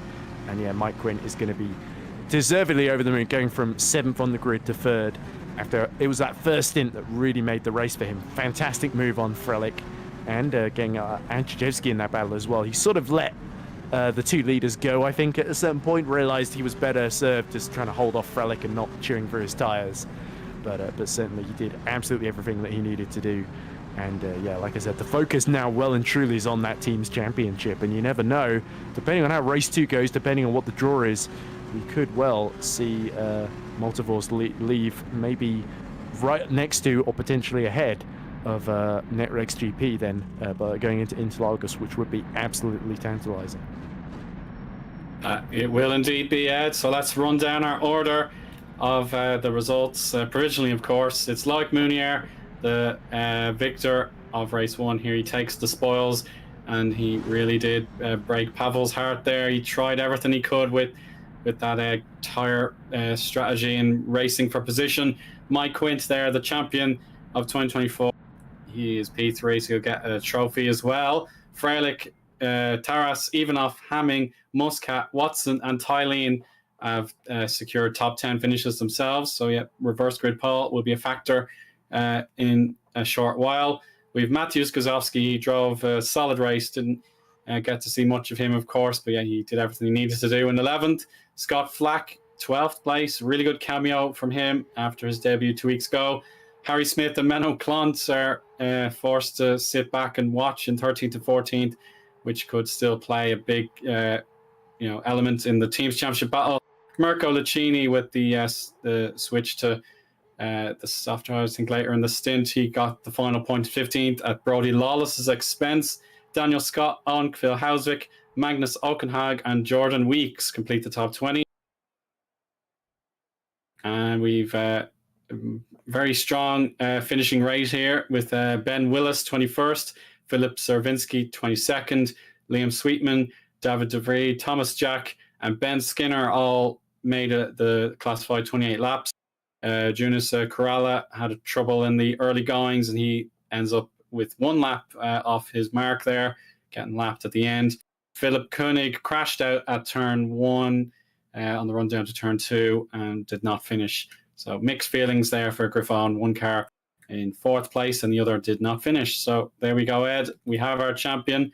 But yeah, a fantastic ending to the race. As long as you're not a Parallax Volpino representative, that was really tough to take. Yeah, certainly. But for Pavel Andrievsky, there's still a reverse grid race to go. And also, you have to say full credit to him for going for the undercut, for going for the win, rather than just copying King's Racing on strategy and sitting behind. So he certainly put on a show for us. And I think you can certainly feel proud of him. So I know he was frustrated after Singapore. He'll probably be frustrated now. But you have to say fair play to Loic Moynihan here, because he made an absolutely superb move at turn 1. And Andrievsky, I think, just didn't have enough tyre left to fight him with. Yeah, he gave absolutely everything. So you take nothing away from either driver, really. I think the top 3 in this race all did a superb job. Yeah, and they'll be back for the reverse grid race 2, the sprint format. The tyre life could really play its piece in that one to decide a second victory one way or the other. But it is time for a quick break. We'll see you back in just a moment for that race 2, and we'll find out our next pole sitter. We'll be back in just a few.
Welcome back, everybody. I hope you had a nice break. It will be relentless action now at Circuit of the Americas as the sprint race, the race 2 for 19 laps, is coming up in just a moment. Ed, we have the reverse grid draw. Who came out on top? Well, it looks like it's Frank Hamming. I got a little bit alarmed after we went off air because RaceView said that Hamming had gotten the track limits penalty and dropped to 18th, but GPV wisely in the stewarding room decided to ignore that and given Frank Hamming, randomly generated, of course, between 5th to 10th, and in the end it was P7, which was Frank Hamming. So that means our front row is going to be Hamming, Victor Ivanov, And this is sort of shades of Singapore again, where Ivanov again was on the front row and then eventually won that race, of course. So he's got a great chance to, even though the championship's gone, he can get another race win under his belt here. Oliver Taras starting third. He could be a big threat here as well. And the Lunark that we saw was quite competitive, but he sort of couldn't really get past Frelich and Quint in that final stint and sort of stayed in fifth.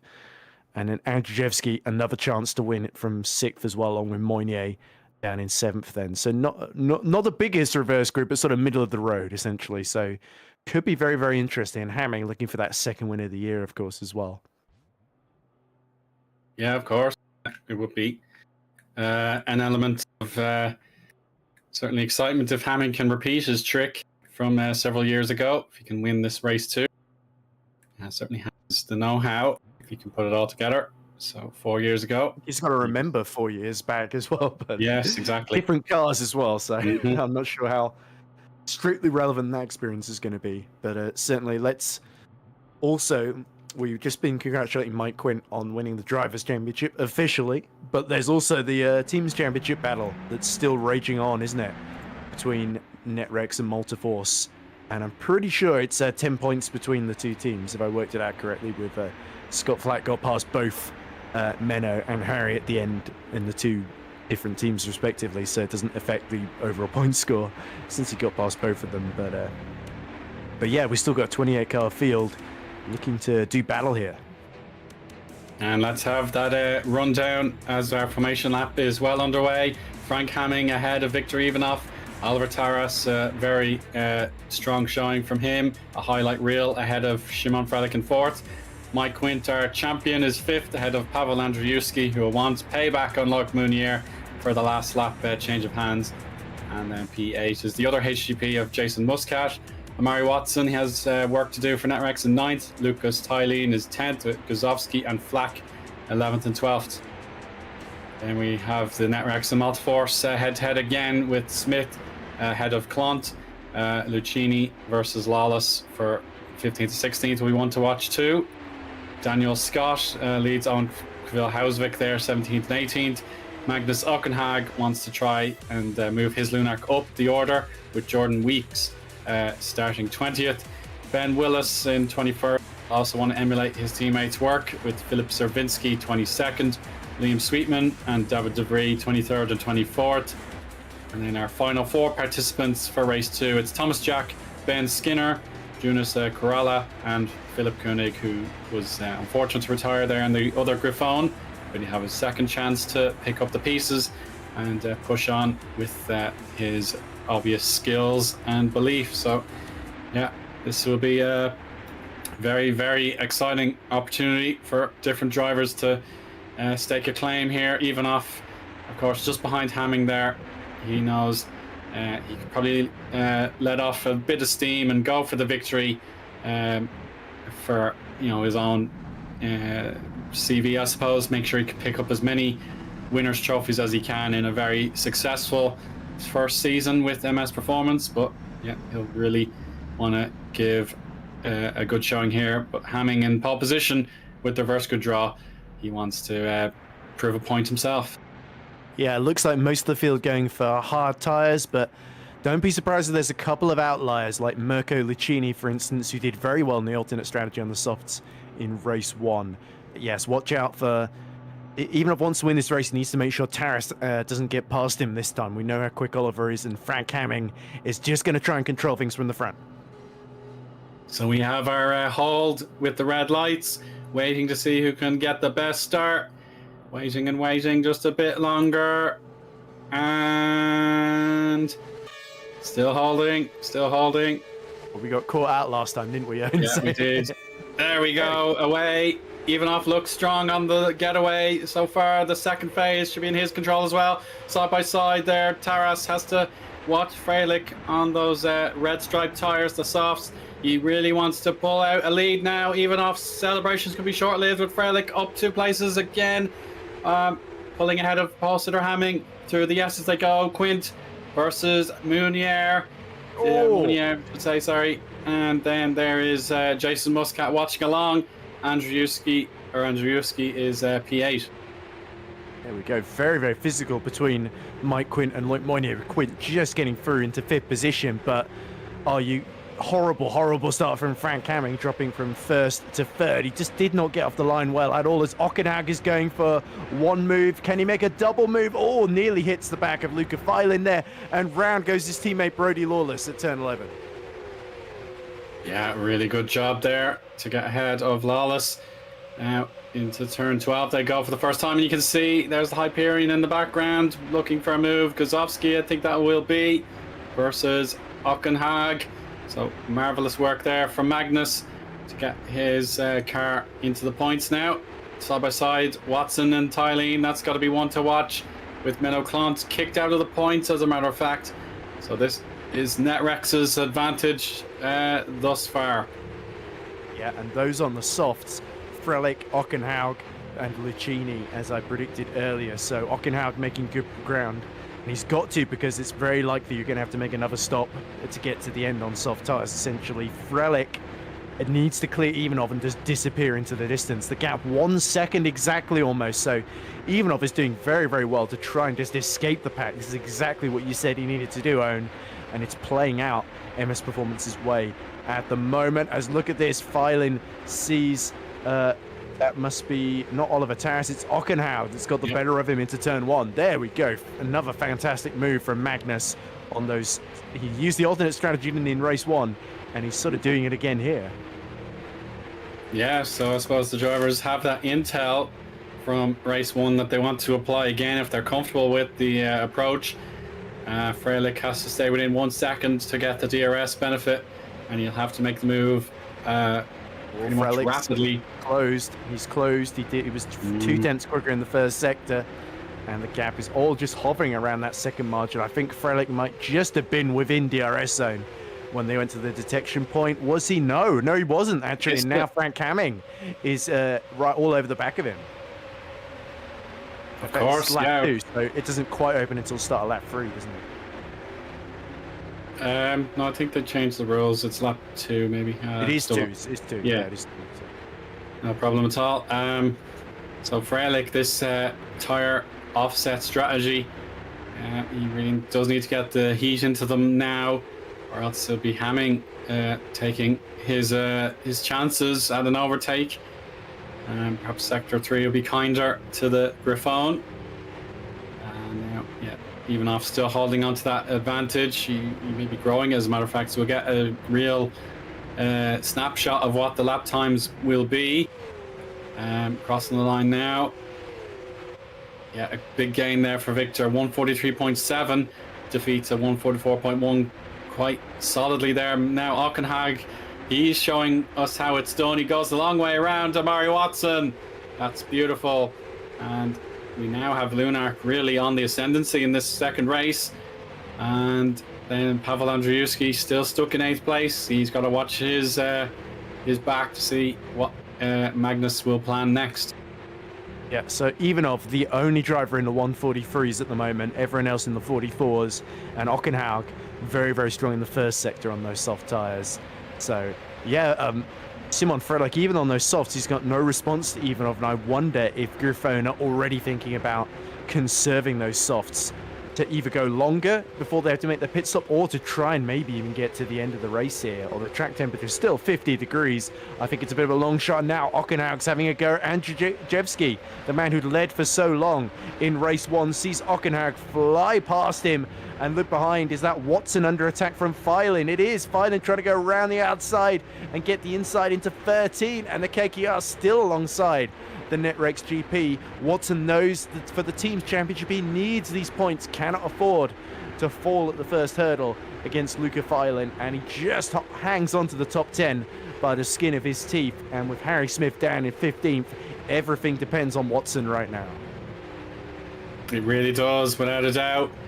Gozowski in 12th. We get to really talk about him now on the cusp of position there, and that was Rookie Monsters. Daniel Scott also going wide, watching Menno Clont in his mirrors as well, just in case. And on board now with the number 96 car. He will be pretty pleased with this outcome, similar enough to what he had in race 1, watching and waiting for Tylene's chance to pull away so he can catch up again. I And didn't notice this, but I think Quint has picked off Taras at some point as well for 4th place. oh, you're right, yeah. So that's Wow. even better for Multiforce GP, because that's a full race 2. You get 15 points for 3rd, of course, and at the moment only 6 points for Omari Watson and just the 1 for his teammate Harry Smith. And this is your summary proved correct here, Ed. You spotted it, and then we have the replay to verify it beyond all doubt. So down the inside, turn 12. No questions asked really there. Oliver Taras was just left on the outside line, and Mike Quint pushes on into 4th position, hoping for a double podium to wrap up a fantastic month from thus far. And yeah, at the moment, yeah, Hamming has just about cleared him on DRS. It could change with the blockage, perhaps. Feeling the dirty air, for example. Tylene trying something, trying his approach through the hard left there. Now he has his second opportunity. Look at that, very brave on the power there was Jordan Weeks in 14th, the black and gold pixelate. Just spotted there, and now pushing on. Oh, Tylene had to ensure he stayed conservative on that throttle there for just a moment before he spun it. Now, yeah, advantage definitely belonging to Gazowski this lap.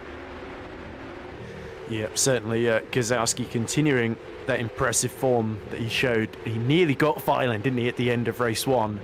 Was just a few tenths away from snatching away 10th position.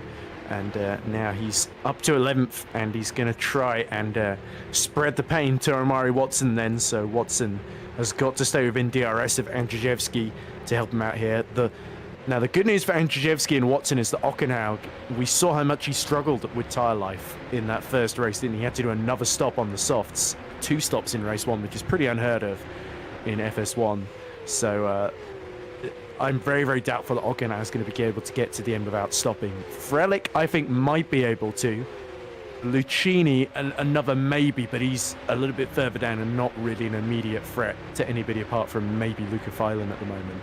And Jordan Weeks, shout out to Jordan Weeks, he's had a very good start to this race, up to 14th position, ahead of Harry Smith at the present moment. And Smith is actually under attack from Daniel Scott, so Scott could take that final point away from Netrex. That could have big implications in this championship. Without a doubt, yeah. Harry Smith, his job is just to push on and make sure he has Menno Clont covered, not lose out to Daniel Scott. And at the moment, he has... if anything, that's a near mistake there. That was close. Scott Black, wasn't it? Held on. So, yeah, thank goodness for that. But, yeah, Daniel Scott in front, yeah, he will pull... he'll pull away there. He'll be alert to that and be able to use the opportunity.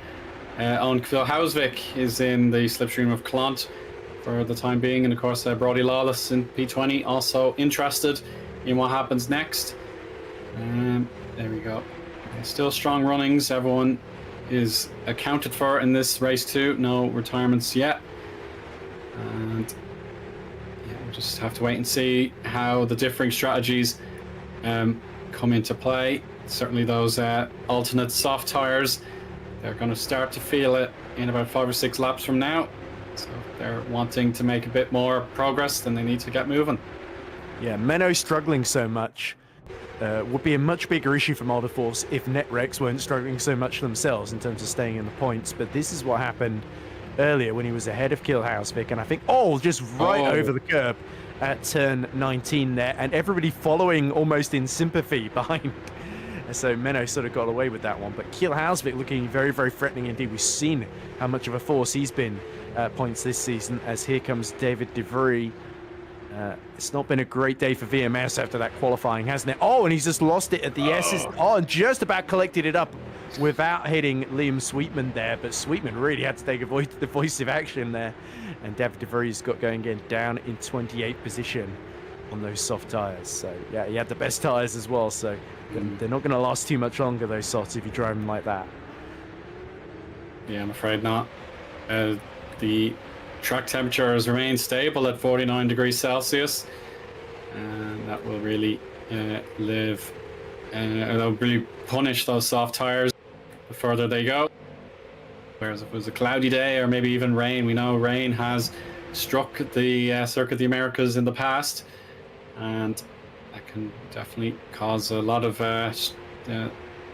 stress on the drivers and the cars themselves. So that is not the case in this particular Thursday. So we'll push on and see what happens as Eoin's lead rose to nearly 2 seconds. He had it up in that territory, and of course he'll try and get it back now on full throttle.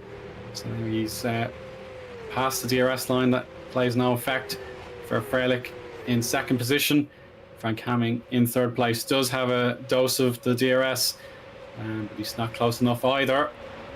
There you go. There's the massive queue behind Loic Meunier, who has dreams of a double, but they are fading. It's not over yet by a long shot. It will be lap 8 to begin with in just a moment, but yeah, the gaps are starting to level out just a bit now.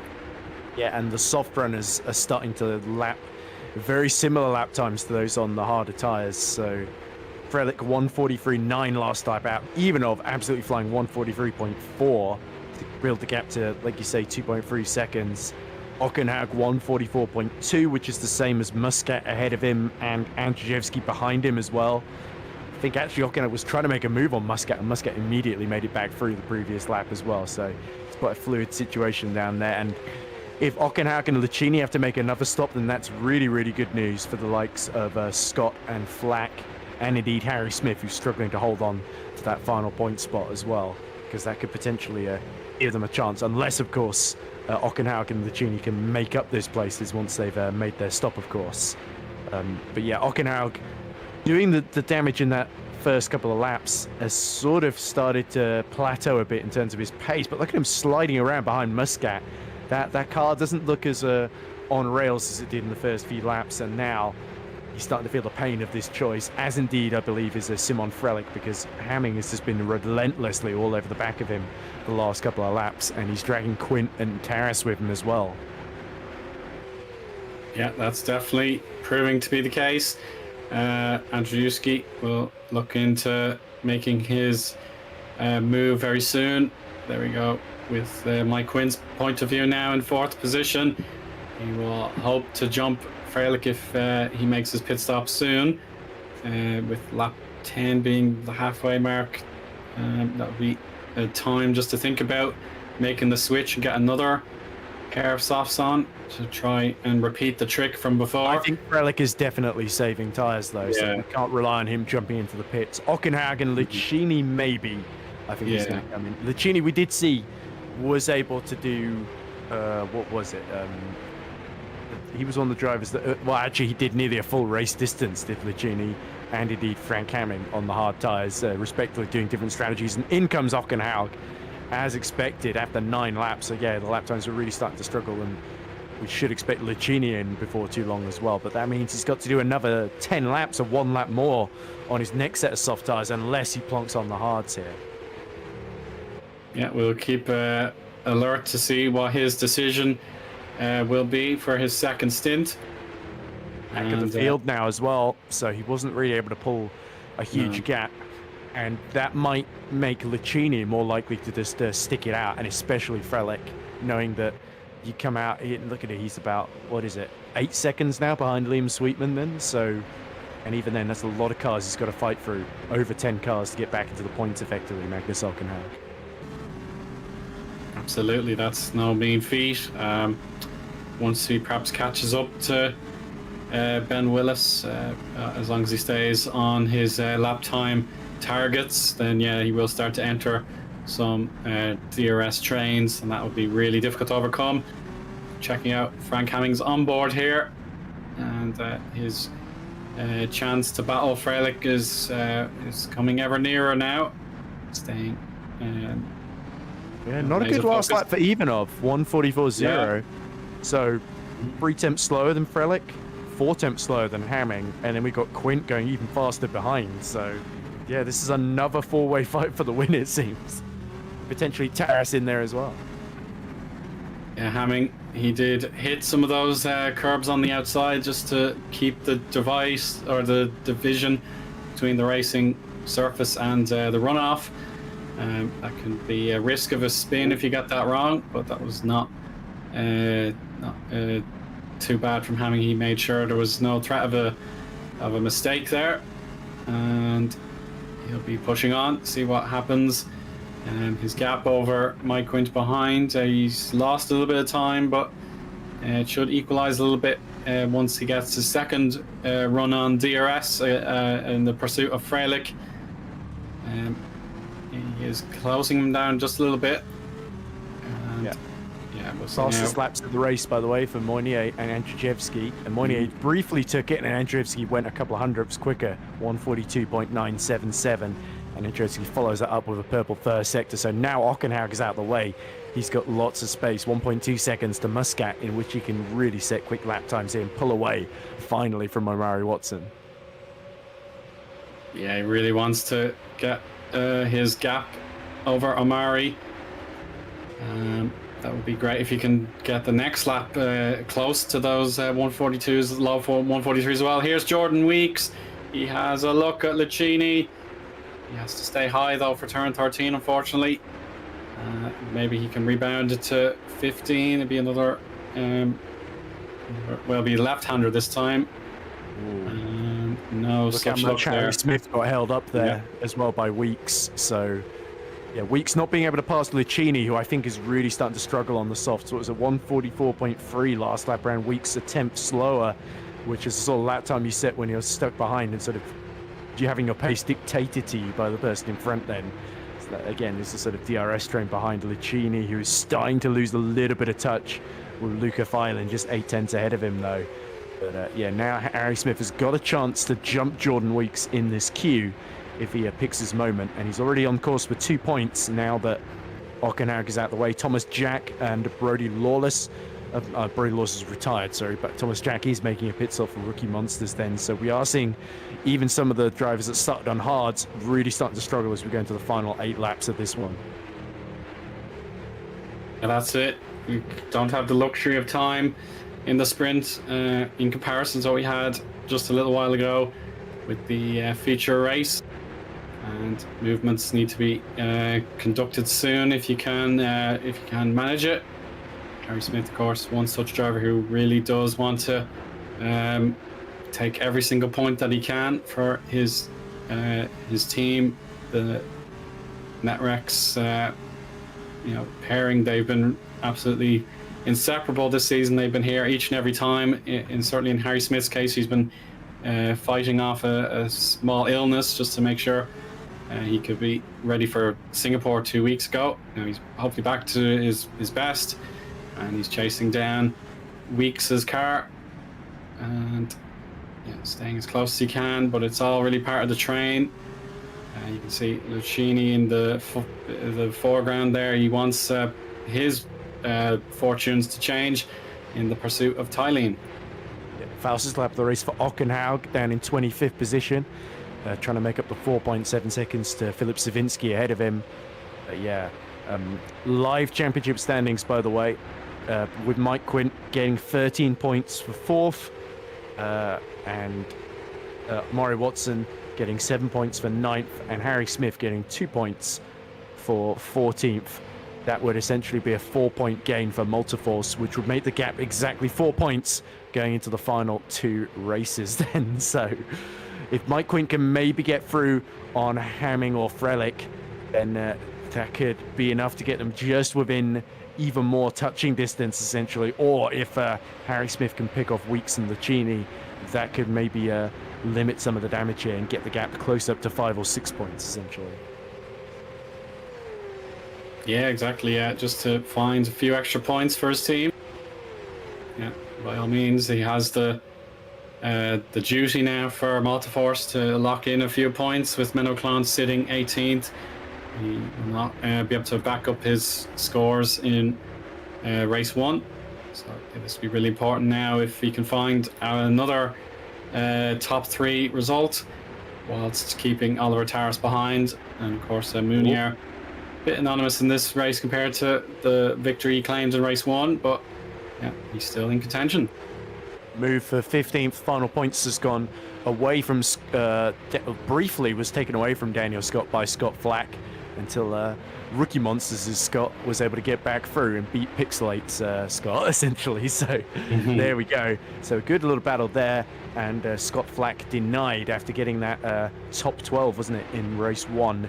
He's now might even have to worry about Kill Hausvik behind. Of course, has got a few races more experience. And then the Menno Klomp behind as well. So Menno's not completely out of the final points battle yet.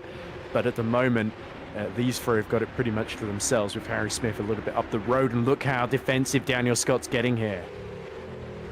That's it, exactly. Yeah, he's more concerned about this threat from behind.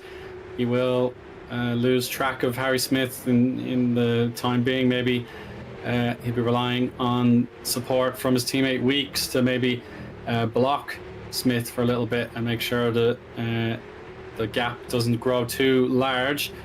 So yeah, we'll see now what Flack has available to him. Is Thomas Jack is setting a new fastest lap there in 24th position, and so that's of interest to Rookie Monsters as well. But now Flack almost with the inside, and Phil Hausvik has to avoid a spin there. Good catch. Here we go. This is the battle now. A chance for Flack to regain what he had lost. Let's see what he does. It's defense in the reasonable apex approach now. Got to make the move. Stick. It is Flack with the hold. Just needs to stay the course, and he should be all right. Yeah, that looks good to me.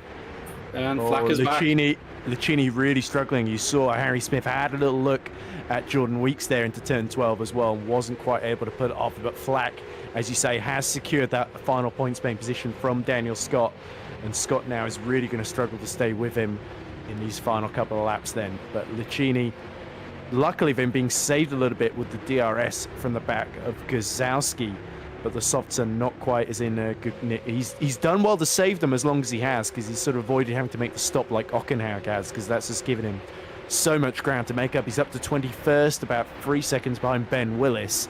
So Ockenhaug doing well, putting on some good moves and fastest laps in the background, but unfortunately that stop means that he's not going to come away with any points here. So it's all well and good doing the moves, but if your strategy is just to chew through the tyres, then it's not exactly going to do you too much good in the final points table, essentially.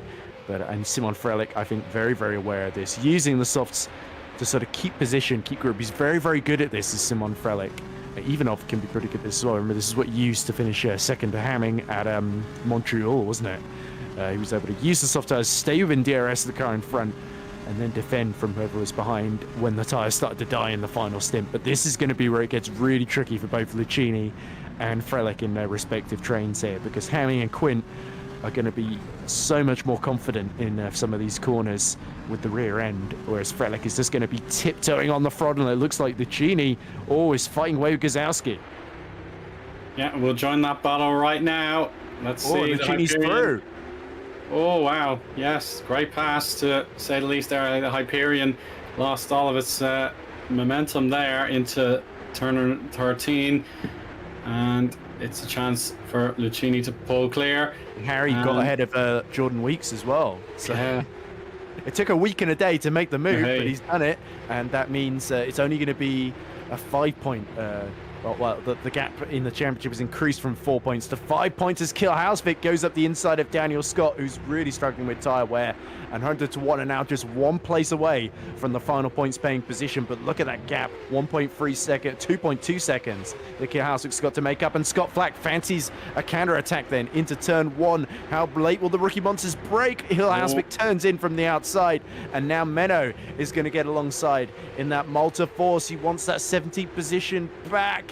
He's going to get the inside into the S's. Kill Hausvik turns in from the outside, and finally one of them has to yield, and sensibly it's Menno in the end. Wow, that could have ended in awful circumstances for one or both of those drivers, but they kept it. Oh, Lucchini in trouble. Oh no, he's spiraling down the order, and that could be the end of his bid for the points. Something must have gone amiss there, a mistake, or the tyre maybe didn't behave as he had hoped it would. I think he spun out of 9 or 10. Yeah, look at that. The rears and the steering doesn't look too healthy either. I wonder if maybe there was a bit of contact there. So you can see Ockenhaug starting to catch him as well. So Ockenhaug isn't going to be too far off the points, actually, if these guys ahead all just keep fighting with each other. And it looks like Kiel Hausbeck and Scott continuing to squabble over what is now the final point position. Look at that. Kiel Hausbeck just refusing to give up. And the same for Daniel Scott as well. And Menno dives to the outside. That's very opportunistic. And Kiel Hausbeck covers off the inside and now dives for the inside into turn 15. They're going at it like rats in a sack. Eoin. They are, and it is so important for both of these teams to get some representation in the top 15 for a point. And of course, Menno Clant won't want to let them have it easily. And it's an unforced error there. Scott has gone wide. Daniel Scott missed turn 20 there. And that allows... Lucchini is just spun again. Lucchini's just spun again, sorry. But Harry Smith has got past Scott Flack for 12th. So that's another couple of points. So I think the gap is now 6 points in the championship. Yeah, so 12th gets you 4 points. 9th gets you 7 points. That's 11 points compared to the 13 that Multiforce are currently set to gain. So that will only be a 2-point gain. So that means the gap will actually only be 8 points then, because it's gone from 10 to 8 then. My goodness, yeah, we have to have everything on full report just to keep up with the permutations. Outcome really on a knife edge at the moment. Oliver Taras could have an impact yet. He's really showing good speed, keeping it consistent. Good news for Netrex. Watson passing Muscat at the moment in the background for 8th position. Muscat's pace is falling off because Andrzejewski overtook him not too long nearly ago. Nearly on the grass for Amari there, and he somehow made it through. Oh, that was a bold move. I'd love to see a replay of that one, but we are so near the end of the race, and Frelik has actually got back within DRS of Ivanov, so that means we're very unlikely to see a move now because Frelik is being helped by his Bulgarian friend in front of him. Yeah, that's incredible. So yeah, Frelik did do what you said he would. He'd keep the tires alive for a full sprint run here. So it's unfortunate for Muscat. He was running very competitively, but these last few laps have been punishing for him. He's lost out on his 7th place, and then a few moments later Amari Watson took over 8th place from him. So I think he just needs to calm it down, maybe try again on Amari. It should be a 1v1 battle there, since Andrzejewski has really put the pedal to the metal now, so it should be right near this battle actually. He's right involved with Moynier, so keep him out now in the red. So we have 7 cars all vying for a great result here with Ivanov now. He lost 0.3 of a second on the previous lap, and it could get more difficult for him now. He's all on his own. He'll have Frelik coming with DRS to try and close the gap further. Let's see what he does under braking. Maybe Frank Hamming could shock him. No, it looks stable enough there. So all those leaders looking and waiting for their opportunity with the penultimate lap coming just at the end of this one. And there goes Hamming. Out of nowhere. Could he make it stick? Yeah, Frelik's wide. Frelik is off the course to stay in a straight line. And there we go. Move for 2nd position. Frank Hamming trying to roll back the years and win in the Circuit of the Americas again. Yeah, and that was risky from Ivanov because he knew as long as he had Frelik in the way, that he had sort of a buffer, he could help give Frelik DRS. That would help. But now, instead of having a 3 or 4 second buffer, he's almost got Frank Hamming within a second of him. So it's backfired spectacularly due to a brave, bold move. And now Mike Quint's about to do one of his own. Needs those extra points in the team's championship. But very, very late on the brakes is Simon Frelik, and Moynier gets through on Taras as well. So it's all kicking off in the final few laps. Oh, it's so important now, whether it is the Frelik's tires are going here. Going for the actual trophy in 2 weeks' time, or maybe for Kings, they want to closer and closer to Lunark, and they might be ahead of Lunark at this stage. Could be close between them now, thanks to Munier's win earlier on this evening. So these points really do matter with Taras behind. Ockenhaug out with the points at the moment, so Menno Clant is in the 15th position now, so he'll gain something. Kiel Hausbeck wants to stay in that reach. But here goes Mike Quint. He has a chance to get a double podium, round off his wonderful championship season. He is the drivers' champion now. He wants to go the long way around 12, but you have the inside for 13. Let's see, is he there? He is now, yes. Quint P3 and Freilich off the podium again. Oh, I wouldn't be surprised if Moynier fancies going. He looks very, very fired up at the present moment there, but well judged from Mike Quint there. And yeah, we'll have to work out at the end of this race what the actual team standings is going to be, but it's certainly going to be less than 10 points. I can guarantee you that much after that move. Oh yeah, let's see. 1 to go at the line. It's Eoin versus Hamming for the moment, unless Mike Quint will want to break that up. And here's Mounier to take a bit more slipstream and follow the outside line. Oh, The switchback is blocked, so he's going to be held up. And Taras could potentially come for turn 2. Not quite. But yeah, we've had a split in the battles. It's 1, 2, and 3 versus 4, 5, and 6. And then Andrzejewski wants to make it a 7th contender. Let's see what he can do. He's really gaining in these S's. yeah, he is, but it might have come just a little bit too late, this charge from Pavel Andrzejewski. Let's look at Mike Quint going as wide as he can to try and challenge a move on Frank Hamming there. So we could be in for a repeat of the top 2 from race 2 in Singapore. In the same order, of course, as the classified results. As looks like Ockenhaug has got up into the final points paying position after his stop.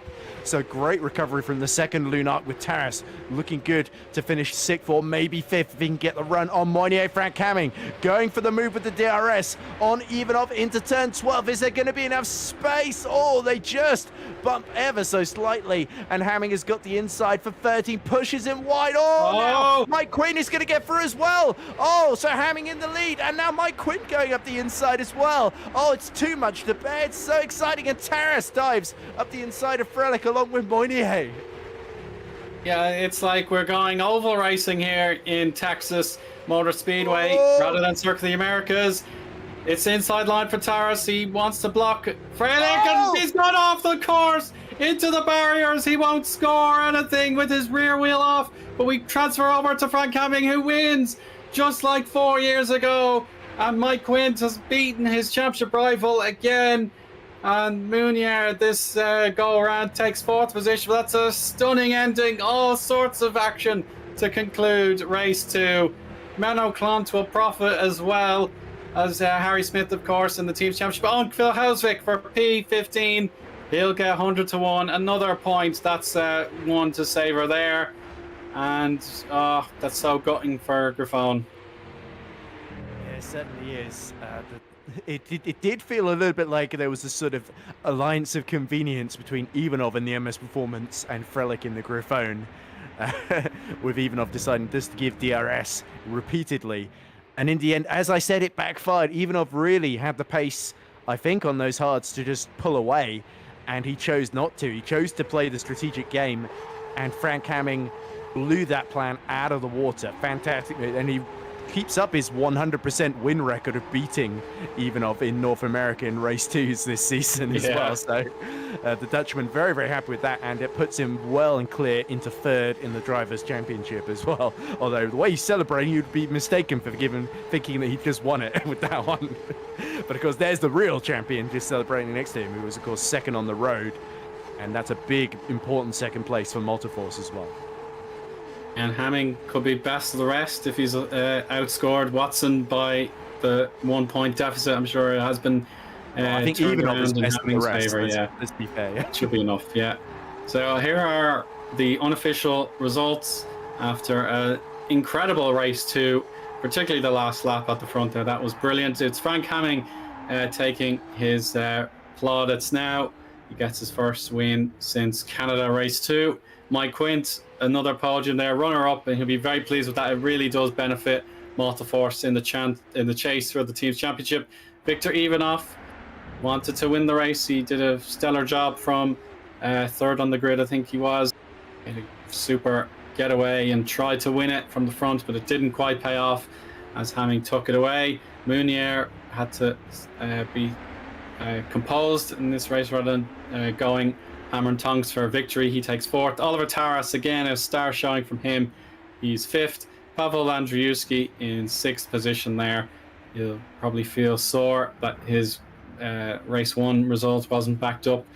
He really wanted that win. It wasn't to be. Amari Watson, their crucial 7th position for Netrex. Jason Muscat, Lucas Tylene, and Matthews Gazowski are your top 10. Next up in the points, it's Harry Smith in 11th. Scott Flack, another super showing for him, in 12th. Menno Klont, late showing from him. It looked like he wouldn't score a point whatsoever, but he actually ends up in 13th.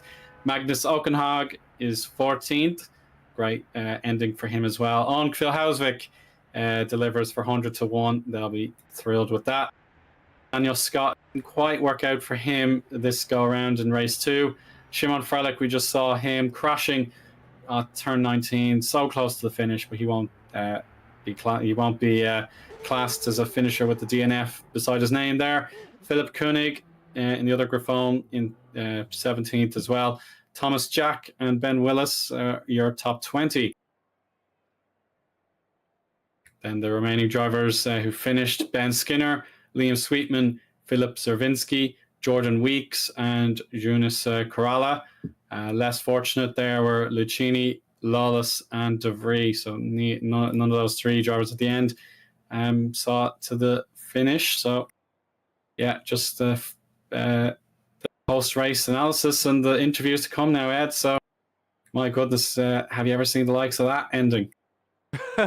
Not outside of other FS1 race 2s, but yeah, certainly after we had an exciting first lap, then a bit of a holding period. Everyone got very strategic, especially Ivanov and Frelich. And then in the end, it absolutely blew apart for Ivanov and Frelich, and Frank Hamming and Mike Quint were there to take advantage, essentially. And there was that, at least there was that fantastic battle a bit further down, just on the final couple of points to keep us entertained. And like you said, great charge from Okenhag. He had to set a lot of personal best laps of the race to try and get in that position where he could take advantage of all the chaos and get that 14th place in the end. But yeah, really, really exciting. And if I've worked it out correctly, by the way, it should be I believe Multiforce gained 6 points in that race, so that makes the gap has gone down from 10 to 4 points, essentially going into Interlagos in the final 2 races then. So it could really go either way with Netrex and Multiforce in that team's championship. Yeah, it really be an incredible watch, because you have to mind 4 cars instead of the usual 2 when it comes to a drivers' championship. I suppose in this case we had 2 drivers going for the title. I suppose sometimes you have a 3 or 4-way dance to decide a title as well, but definitely you have to monitor 2 different pairs of drivers. So that will be absolutely incredible to watch in a fortnight's time. And yeah, it really was something else to watch. Lunark versus Kings also really special to watch there. There was so much at stake for those 2 teams. They want to finish 9th if at all possible, and they tried to close the gap on Parallax Volpino as well. So that could be another tasty finale as well.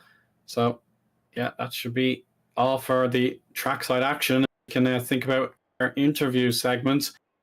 Pavel has put himself forward first, so yeah, I suppose we'll let him have a bit of a event. I suppose I'm sure he's really disappointed with his outcome today, but I'm sure we can have an interesting thought from him as well. So let's hear from Pavel. Welcome, Pavel. Can you hear us? Hi, hello everyone.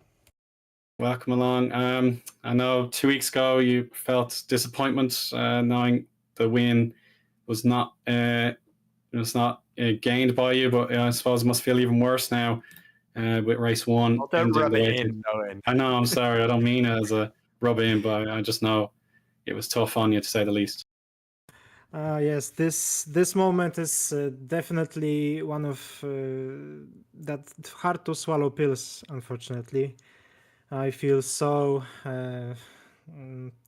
destroyed right now, and actually I didn't even try to fight in race 2 because it is so hard for me to swallow this one. it comes out that Singapore race wasn't as much as disappointing as this one, because in this race I had everything up to my grabs and just didn't deliver.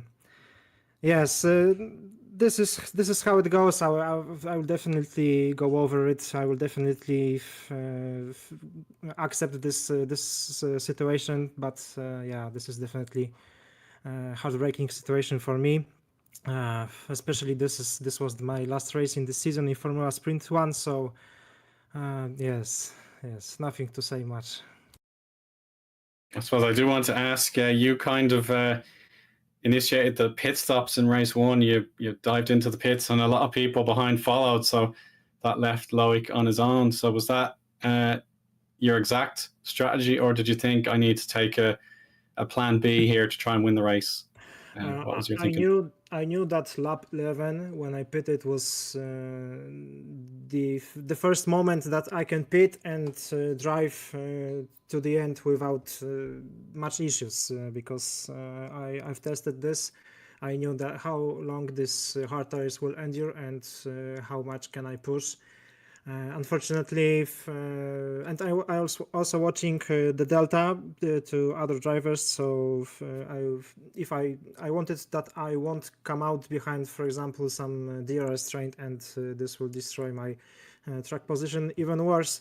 But yes, it was good idea. I knew after Singapore that I have to be the one that blink first, and it turned out to be a good idea.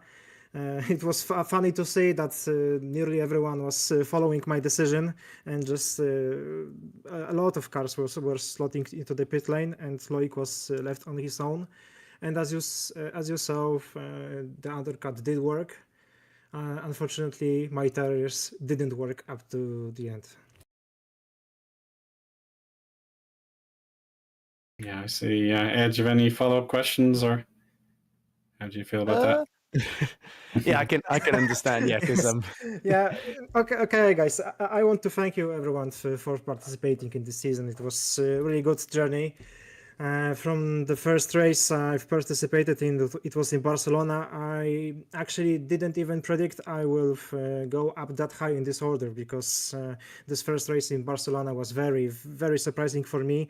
And race after race, it was even better. So actually, it's funny because my first target was to get a podium, which I achieved at Monza. And then the next obvious target was to win a race. And let's say that my primary target was successfully completed. So this season is actually very good. So this is just momentary, my letdown, and I'm happy that how this season has turned out to be. And I'm looking forward to take part in the season once more next year. Oh, that's brilliant to hear, Pavel. And you'll be pleased to hear your efforts with Parallax Volpino. I've got them. I think they're right next to KKR for 7th in the Teams Championship. So there's every chance that even without you in Interlagos, they might be able to do enough to win that battle. But certainly, if Parallax Volpino asked you to come back to the team full-time next season, would you take them up on that? Or have you got someone else you're in talks with, maybe? Maybe I would say that the paper has been signed, but I won't disclose which team, because this is going to be, I heard it will be surprise, and it will be announced actually very soon. So well, you've certainly been a big surprise for us this season, so that's in keeping. I've heard that this will be a surprise, but let's keep that. Don't get your hopes up. It will be. I will be just driving in FS1, and yeah, it will be very good. Hey, I'm just commentating in FS1. I mean, it's all we're here. but anyway, Pavel, you put on a fantastic show for us. Well done on your 3 podiums this season, and I'm sure when we see you back in 2025, we're going to see you go from strength to strength, as you've already done this season. Thank you very much. Good night, everyone. So long, Pavel. We really appreciate it. But we'll hear from the other point of view. It's Loic Mounier, the race 1 winner, who managed to take that position away on the final lap. So let's hear from Loic. Welcome, Loic. Can you hear us? Yeah. Perfect. So yeah, we heard from Pavel just a moment ago. So we'll check out how you felt race one went with the last lap decider. So, did you feel that was on? Was it possible in your mind? Honestly, I couldn't know because it was very tough. Powell had a very strong pace for the whole stint on the hards, and I had to get out, trying to push more than I wanted to on the strategy to get back in the last laps. But I knew he was gonna have awful tires on the last lap, but I was not catching as much as I wanted to, so I had to push more, get on the edge. They were really done at the end. But yeah, he did amazing. So I really had a good fight. Stressed on my seat for a good while. So definitely enjoyed that one on my side, obviously. But even sportsmanship, like it was very cool to have the battle with Powell. Great job from him, and I'm sure he can have the upper hand next time. Yeah, I'm sure he'll feel the same way. He's just so eager to keep growing as a driver, but your know-how definitely guided you through. But you said yourself there in race two, it felt like you're in a hotel lobby, you had no way of getting by. So can you comment on a bit more how difficult race two was for you? The problem was with race two, you couldn't make a different strategy work than saving your hards or yourself, as we saw with Relic with some kind of black magic. This guy is too good. But you had to really conserve your hards and hopefully stay in the train at the same time. And that was the only way to get the fastest race possible and ultimately the best result.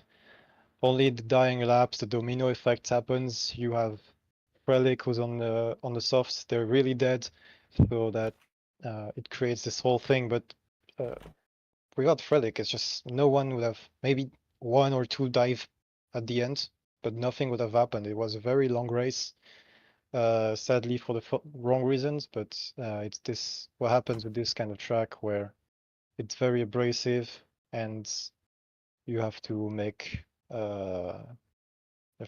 one car with two compounds, and sometimes it creates those kind of situations. You have tracks with amazing strategies in race two, and you have tracks like these where you can't always get it right. Yeah, very long race two, longer than race one for me. Wow.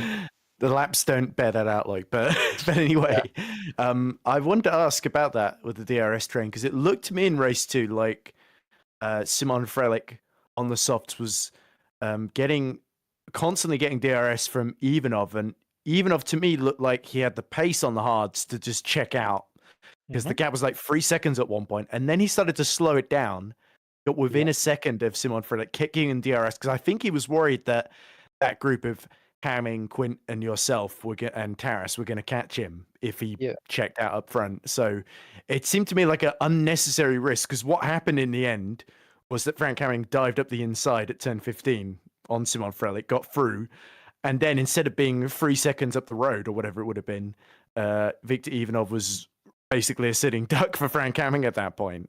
Do you concur with that? Yeah, I half agree with you. Obviously, you want to check out from your competition, but maybe he knew Frelick would make something work on the sauce, or maybe he was expecting a pit stop. The best I could do if you don't have an incredible pace advantage over the rest of the grid is to have someone in DRS. We saw it in Singapore in F1 with Sainz, who gave DRS behind to protect himself from whoever was able to overtake, because I forgot obviously what the scenario was like. I just remember Sainz was there. It was But Norris. you need someone. Yeah.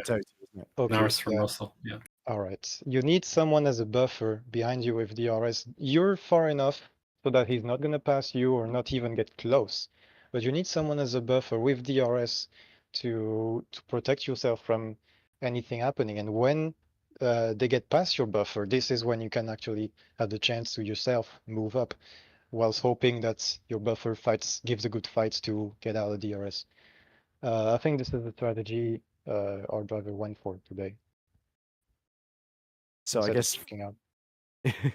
final question from me then, like, so you've already taken 2 wins this season, and pretty much every other race you've done in FS1, you finished on the podium. Are you going to be doing Interlagos for a start? And if you do you think you're going to add another win there as well in race 1? It's had 2 wins, man. Yeah, I'm doing Monza in here today. Yeah. No. Let's have 2 wins in Interlagos. I'm winning both. Oh, you're going to be the Simon Frelick at back here. Okay. Let's have a good showdown for Interlagos. I'm doing it for sure, and I hope it's about as fun as it was for the reserve races I've had so far. Because it was pretty cool to come back on race 1 to even be in the fight for the win with a tire management race, which was one of my worst points last year. It was really nice.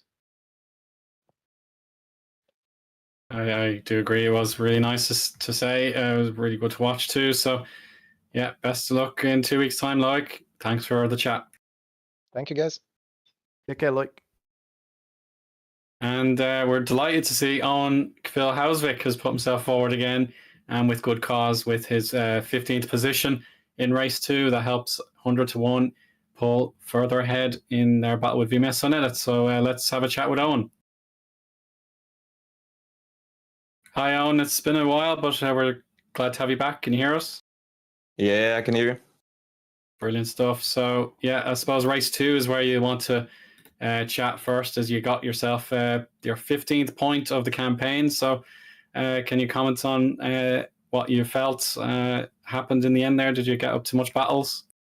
Well, it was really tiring, this whole race. I was sweating like crazy, especially after race 1, having to do those 2 stints there. But it was a lot of fighting, was a lot of fun. So I'm happy with this performance, even though it's just 1 point. It's like it's still a lot of hours I spent, practicing and getting to know the track and the tires and the setup and all that. And I'm just glad that this performance was a bit better. I think it was the best after the summer break, actually, of just how I felt and all that. Qualifying could have gone better, as always, almost, but I was just kind of a bit unlucky there with one in my last lap. But overall, I'm pretty happy. It was fun going side by side with Menno and those guys as well. And yeah. Yeah, it felt like you and Daniel Scott were pretty inseparable in both races, it must be said. And in race 2, I think Daniel made a couple of dives at you, even after you got through. He was trying to dive up the inside into turn 1, I think, at one point, and that allowed Menno to get involved. And then because you were all fighting, it allowed Ockenhaug, who pit for fresh tires, to get past you, I think, near the very, very end of the race as well. So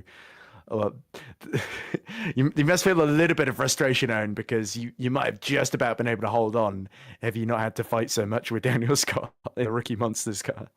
Yeah. About that, I was on that last lap when I think it was Weeks in that Pixelate car. I was fighting him, for that last point position. You were. Yeah, I were, and then Magnus got past, and I was like, okay. What was it, 17th? This is kind of annoying. And then I saw Weeks just go off the track, and then I was like, okay, now Magnus is P15, and didn't even need to fight the guy I've been fighting the whole last part of this race. And I was like, okay, now this is a bad race. And then Simon went into a wall, and I was like, and then I was happy. It made my day so much better that I got a point out of this. It sounds bad, but you know what I mean.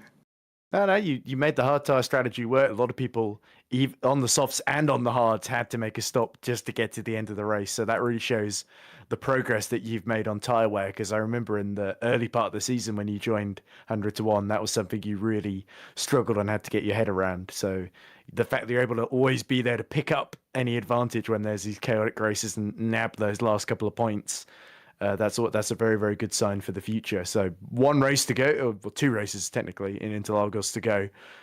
You must be feeling good about the end of this season, Eoin, because you've become a much stronger driver at the end of the season than you were when you began. Yes, definitely. Interlagos is a track that I enjoy as well. So hopefully it clicks well with the car and with me on that day. And I'm excited for it. I feel, as you said, much better than at the beginning of the season, and I can actually do the strategies that other people are doing, and can kind of keep up if I have spent the time, practicing and getting that setup done. Because, well, when it comes to setup, I had to go from being like semi-retired from sim racing to getting launched into this championship, and then learning setups and all that. And I think I've come a long way. And the only setup help I get is like some tips here and there from some drivers, but like I'm the one who has to do the setups in this team, because our two reserves are a little less experienced, especially in R Factor 2. I mean, they started sim racing like the same year as me, but especially R Factor, I'm the more experienced out of this trio we kind of have.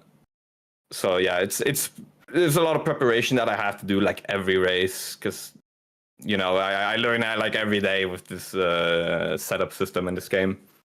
But it's getting better and better. So yeah. Yeah, you say your teammates are less experienced. There was one moment in race 2 where I think David DeVries dropped it at the S's, and then Liam in the other 100 one had to make incredibly quick evasive action to avoid it. It was very, very close, actually, if you watch back on stream. So well done to Liam, even though he didn't score points today, to avoid that one.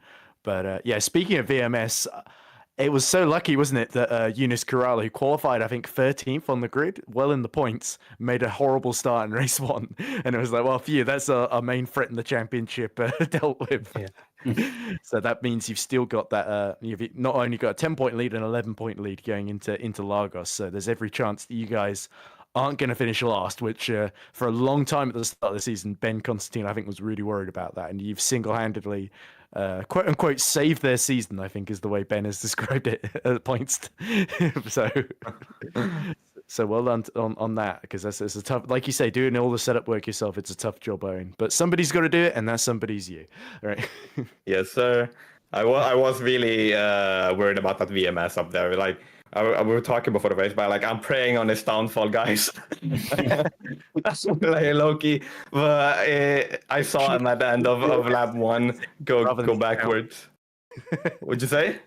I said you should be praying for yourself to climb up the order rather than for others to fall down, because that's a little bit more in your control. So yeah, but like I kind of I just had to say it. But no.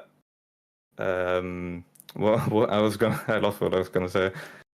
But yeah, we got points, they didn't.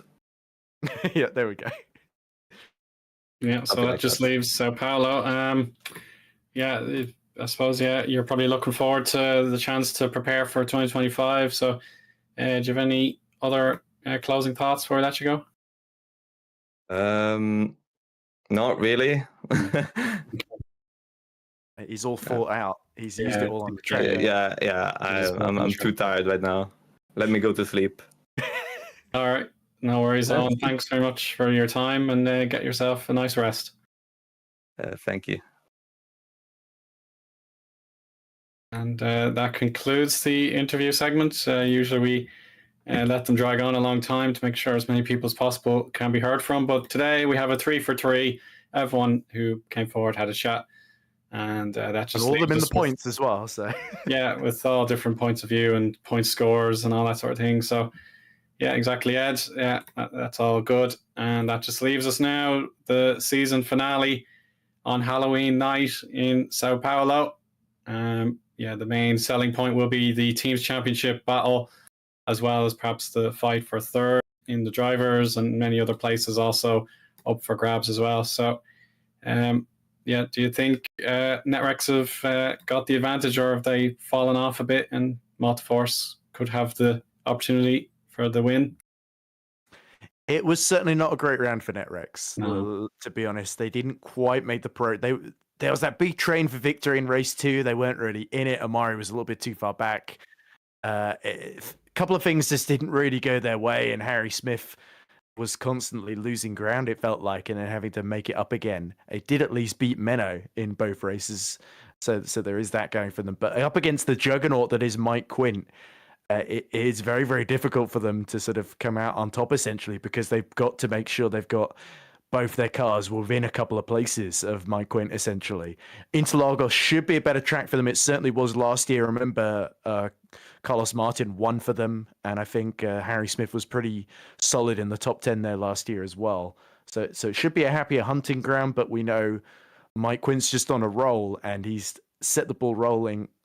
If it's a 4-point gap, and I'm pretty confident I've got the maths right, then there's every chance that Multiforce could steal it from them in that final round. And as much as that would be heartbreaking for Netrex, they put together a very, very strong, very consistent campaign, and they've just got to hope that they do enough to stay in the middle of those two Multiforces and close enough to Mike Quint and not too close to Menno Kant, essentially. And Menno, for his part, could well be the one that decides it if he's able to just eke enough points out, because he by hook or by crook, he keeps scoring them somehow. There's only, I think, about 2 or 3 rounds so far this season where Menno has not scored points, and all the others he's always crawled into them.